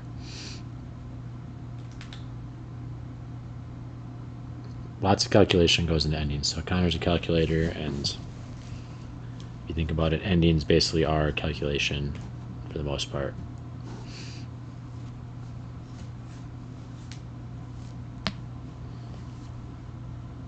So Connor's going to do his best to draw this, but this is objectively winning for black. We're going to see how much these guys have done their Silman or Davoretsky rook endings.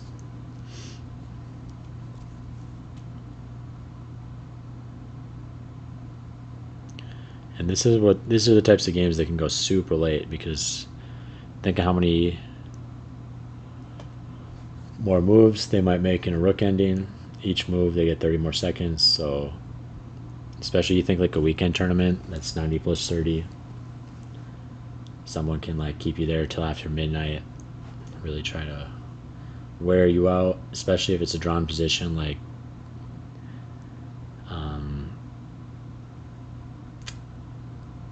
say you got an extra pawn, 2 pawns against 1 pawn, you both have knights, and the strategies don't trade the knight ever, but you might be able to make a million moves with the knight, and then eventually the opponent might accidentally trade it or whatever.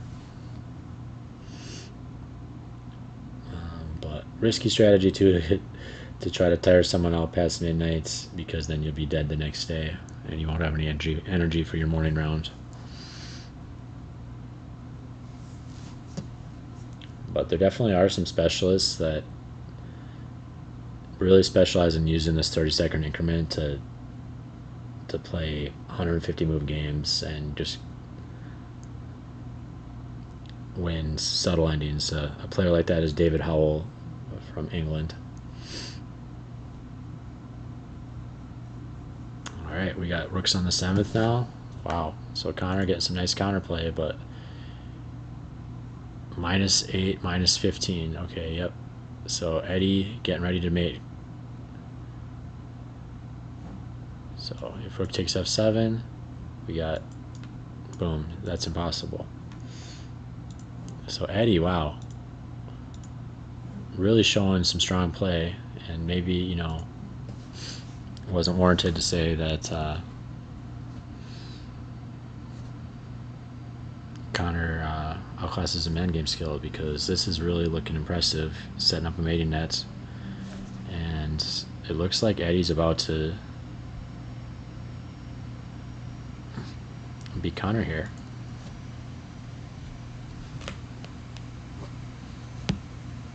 And just a really nice, accurate endgame takeover after Connor overpressed a bit with his king.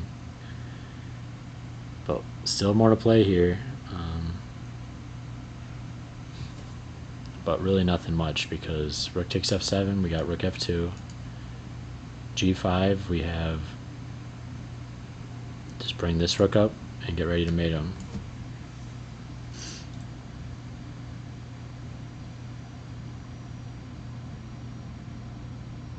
And, you know, don't want to bring this rook down because ruining all your pressure here.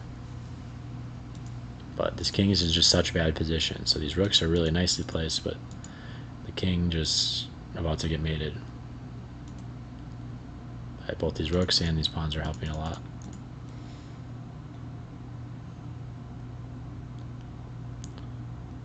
So yeah, Connor, excellent calculator, and just basically seeing every line he's calculating leads to getting checkmated. So, and that's the unfortunate reality of the position.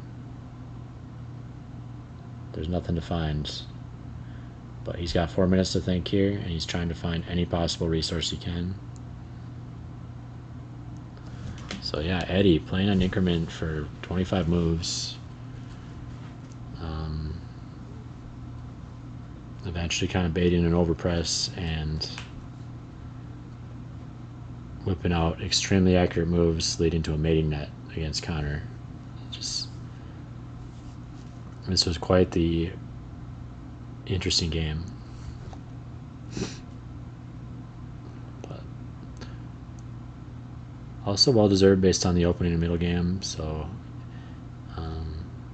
he did kind of just blunder that a6 pawn when he was just up a full clean pawn out at the opening middle game. So yeah, total back and forth game here.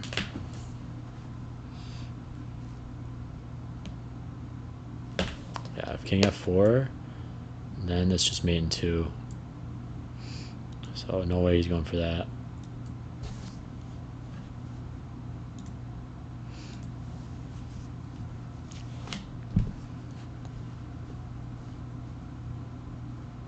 Yeah, g5 is what makes the most sense, but unfortunately pulling that other rook up doesn't help. And yep, Connor plays g5. Let's see if Eddie finds rook 2e4. You also could play g6, king g4, rook 2e3, and then mate them that way. So you can actually kind of get this whole rank and then just use the same concept. But, you know, he's going to have to find that motif either way. Pull the rook in to shut that back door. I mean, you can check and then shut this back door and then mate. Or else you can shut this back door and then mate this way. But you might actually go for that because it's kind of attractive. Like, ooh, the rook can't help.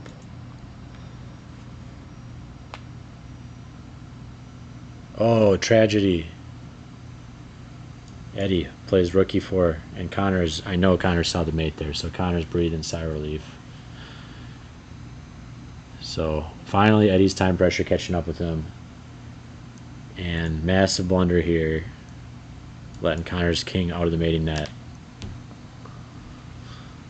So Eddie's going to be totally kicking himself when he analyzes this game. He literally had Connor down to the last move, literally. Rook e6, rook e3, close the mating net. And now Connor is going to just shuffle his king, be very happy.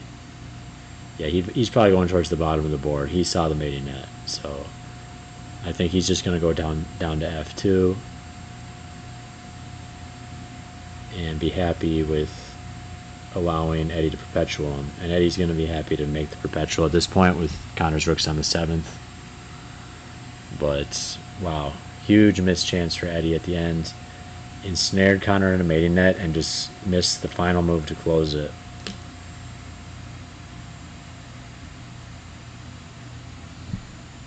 So I think we're going to just see, you know, Eddie's actually still objectively winning here. But we're going to see perpetual here in a draw.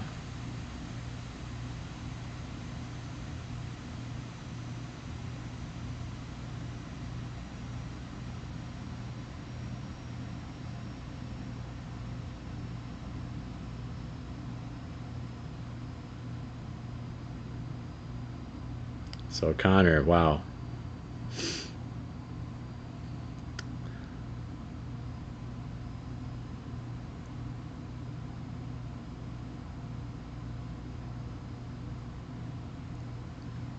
Gave us some full drama. And yeah, a bit of a tragedy for Eddie for sure. Would have definitely liked to see him finish off that mate there.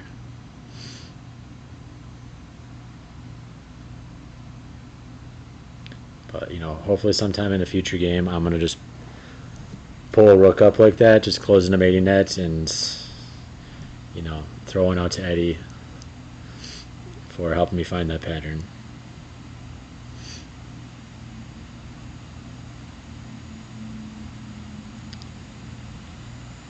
But let's see if we get, I'm expecting king f3, rook e3, maybe king f2, rook e2, handshake.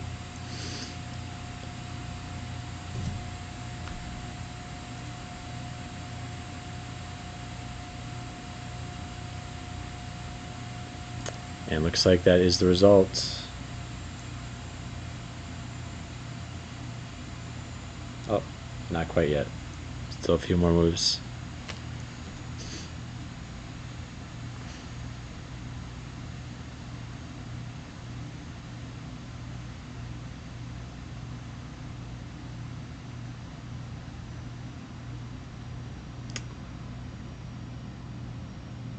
Alright, and looks like they're repeating.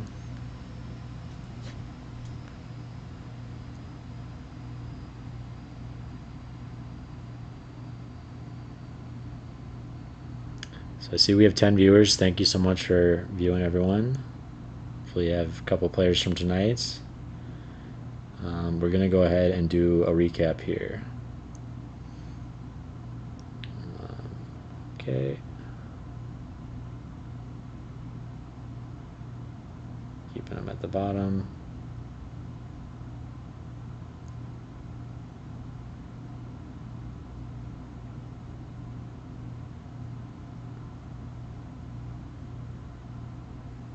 And Eddie is still thinking he has any last chances here. It is -1. I mean,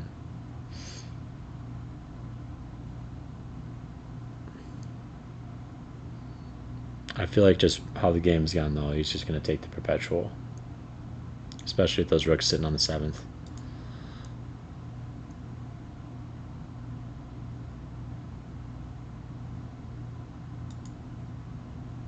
Yep, and rook 3 e2 would be okay. He does play rook 3 e2. You see on the physical board.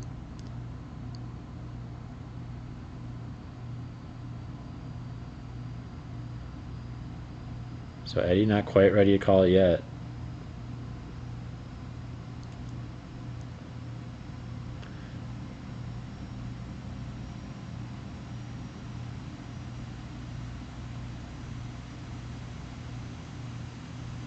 Alright, but here we go. We got the perpetual.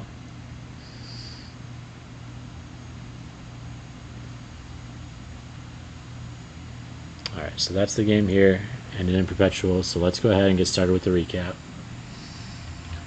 So board 1 we had Dane against John, and this just was just a total miniature kind of crush in the Nimzo that got out of hand with kind of mixing in Queen's Indian, but it allowed kind of e4, e5, all the pieces got pushed back, got a nice Greek gift, everything worked. This was pretty much 97% accuracy type of game for Dane, where he really just found the most crushing moves to miniature John with a Greek gift.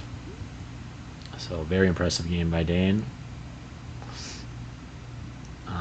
and especially against John, who also plays d4, c4, knight c3 himself, and is very familiar with Nimzo from the white side. So kind of shocking to see him get killed by Dane like this, but pretty cool model game for Nimzo gone wrong with the kingside attack. Connor against Eddie, who we just saw kind of conclude dramatically in a draw. Started off as a pretty chill positional game. I think they wanted to make sure they weren't done in the first hour.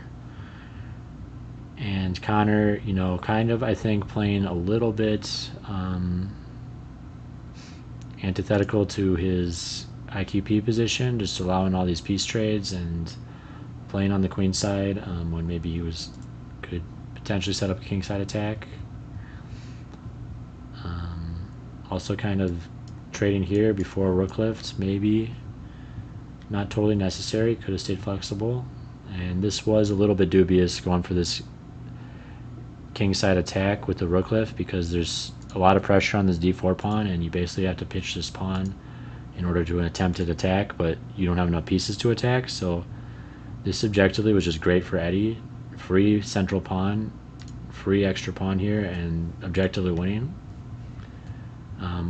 Eddie kind of got into some huge time pressure though, and ended up blundering the pawn back with knight c6 here. Just kind of simple tactic where this pawn is overloaded now, anchoring 2 pieces here, so can't take this without losing this. And so now we're back to even material.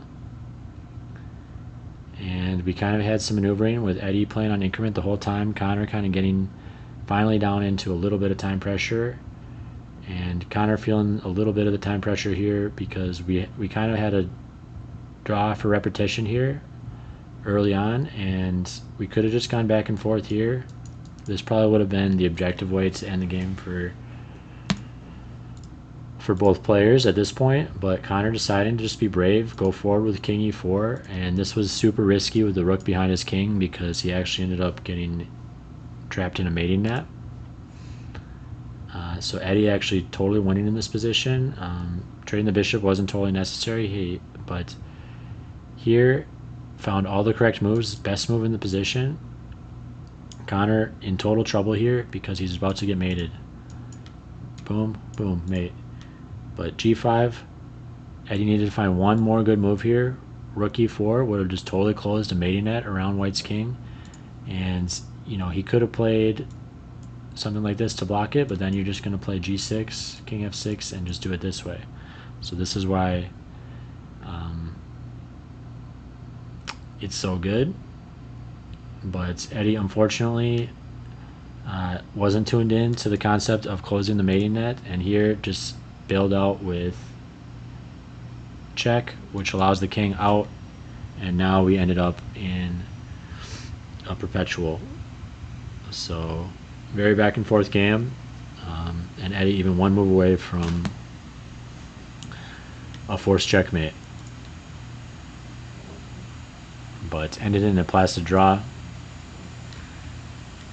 Board 3, we had Ezekiel against Robert. Unfortunately, we had DGT errors here, so we didn't really get to see how the game went, but and this is making much more sense. I was like, wow, Robert playing really classical positional chess.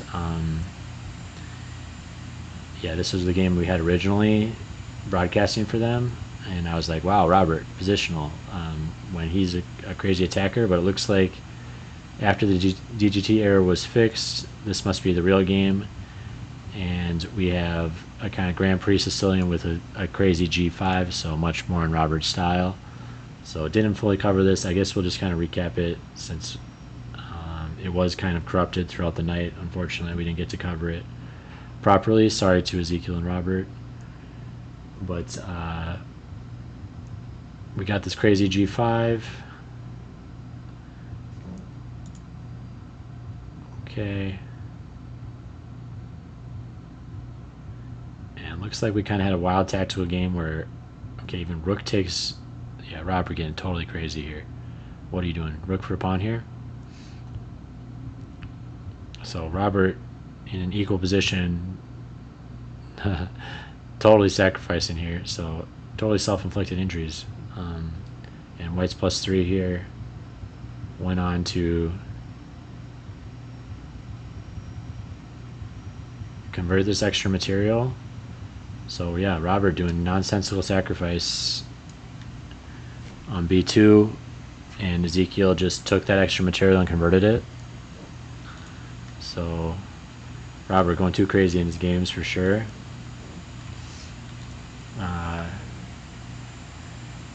And then we got Michael against Nathan. Here we had just super anti-positional opening by white. Yeah, going for fried liver. And let's just note white's piece development and king safety throughout this game.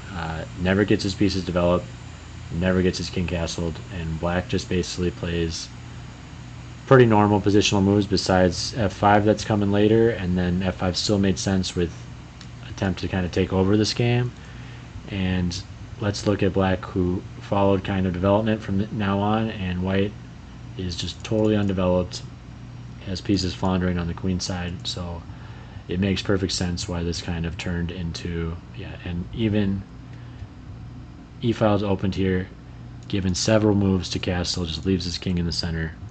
So white was pretty much just asking for it throughout this game, I would say, and black found some nice tactics at the end, especially just piece sack to bring in the heavy pieces for a mate, and still insists on the piece sack. I'm coming in to mate you, buddy, and he makes it happen. So I would say, yeah, just anti-positional opening by white, and nice showcase by Nathan on how to punish play like that.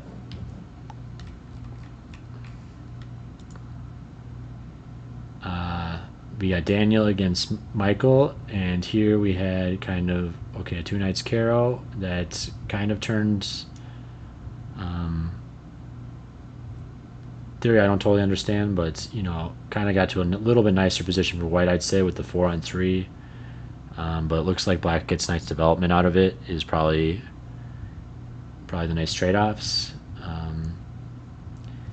And a little bit weird decision here when the knight came in to not trade off this sweet active piece that white has.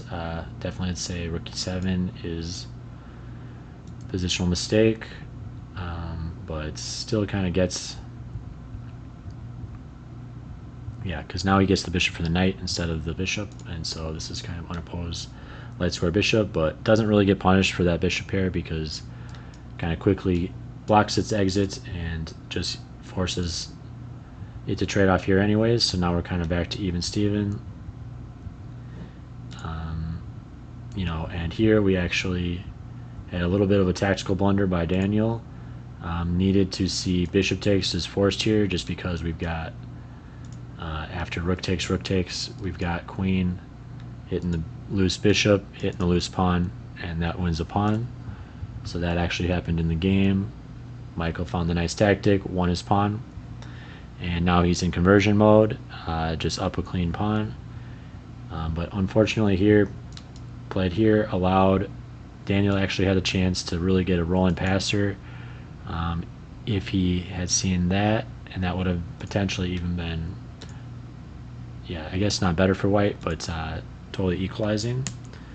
So yeah, wanted a little bit of a miss here, but this game still had a lot of life left because, yeah, queen's on and king safety issue, especially for white.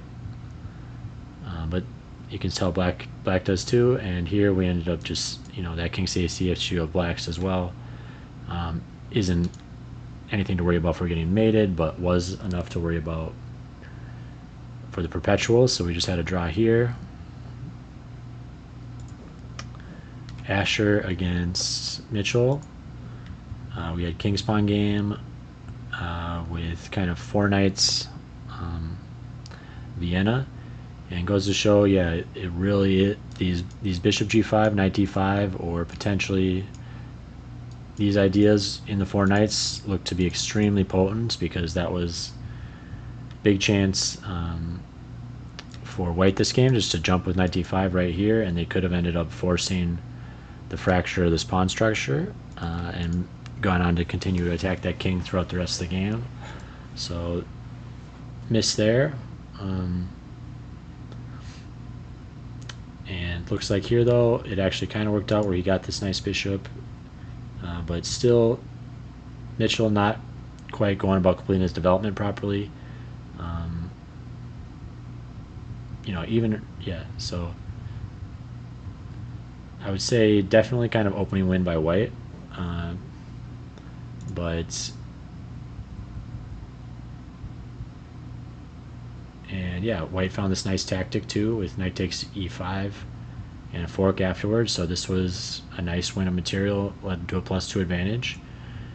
So Asher had an objectively winning position here, kind of punishing black's lack of development and using his nice opening, but it looks like how this actually ended up finishing on the scoreboard was a draw, but I'm not sure if there's a draw for here. It doesn't really make sense. White's totally winning, so we might have some DGT error here, but I would say well played game by Asher. And Mitchell probably gets a little bit more conservative with the developments, but it's not sure where it went too wrong. But yeah, probably stuff like this is a little bit out there. You need to finish your development, and also kind of respect this knight d5 threat coming in. At this point, you needed to actually drop back, which feels horrible. So probably something to look at with this opening. I don't love the opening for either side as far as putting the knights out like this. I like to kind of control the center with my c-pawn. But interesting game here. And then we had Sathya against Jeremy. And here Sathya kind of showed that they really knew the opening theory nice with the e6 pawn sack, but then showed that they kind of their knowledge stopped somewhere, because really needed here to bishop d3, trade off the light square bishop, and then this queen's coming in with lethal effect.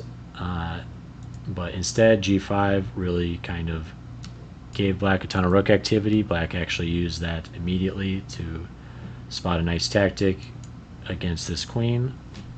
So g5 kind of bad positionally and tactically after securing a nice opening advantage, but very nice tactical awareness by Jeremy, and a lot of times tactical awareness is really what decides chess games, as we see in a lot of games tonight. And then yeah, really kind of going crazy here, sacking the queen, I would say, after the tactical blunder, because really need this queen more than I need this rook to try to potentially get something going, even though at this point black's objectively winning.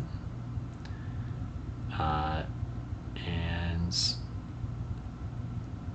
this is how this all played out.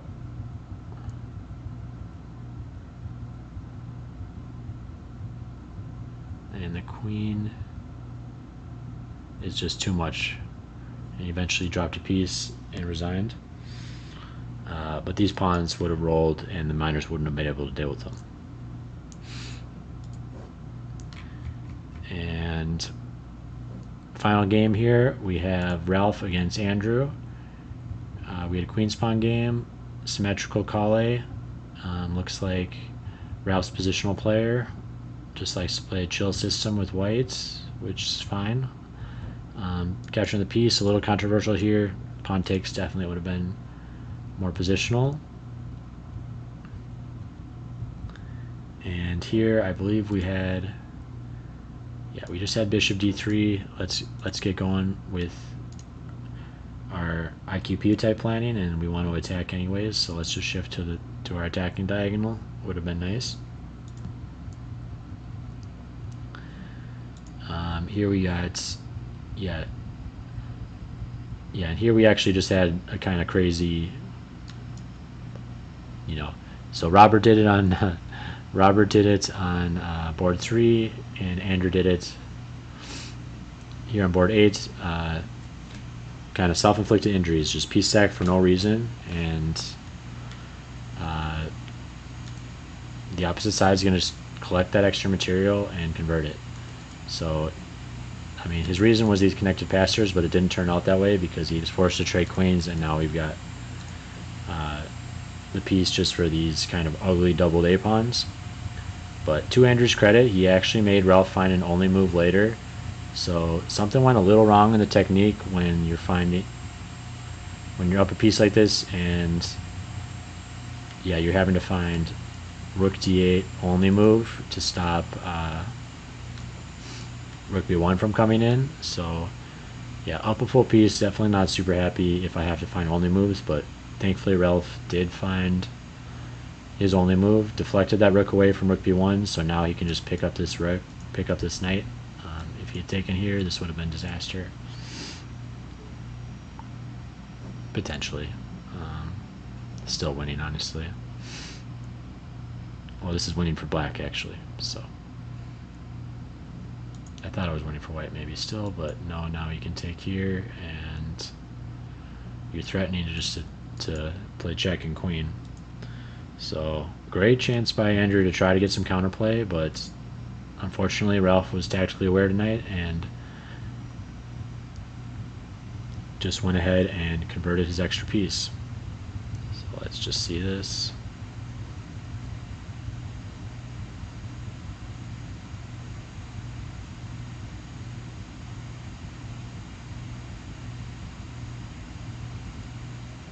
Okay, so eventually just acquiesced to a rook trade to not get his king cut out, but now you just really have no chances.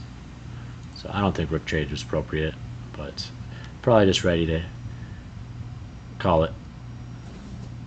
And now we've got, yeah. So interesting games tonight.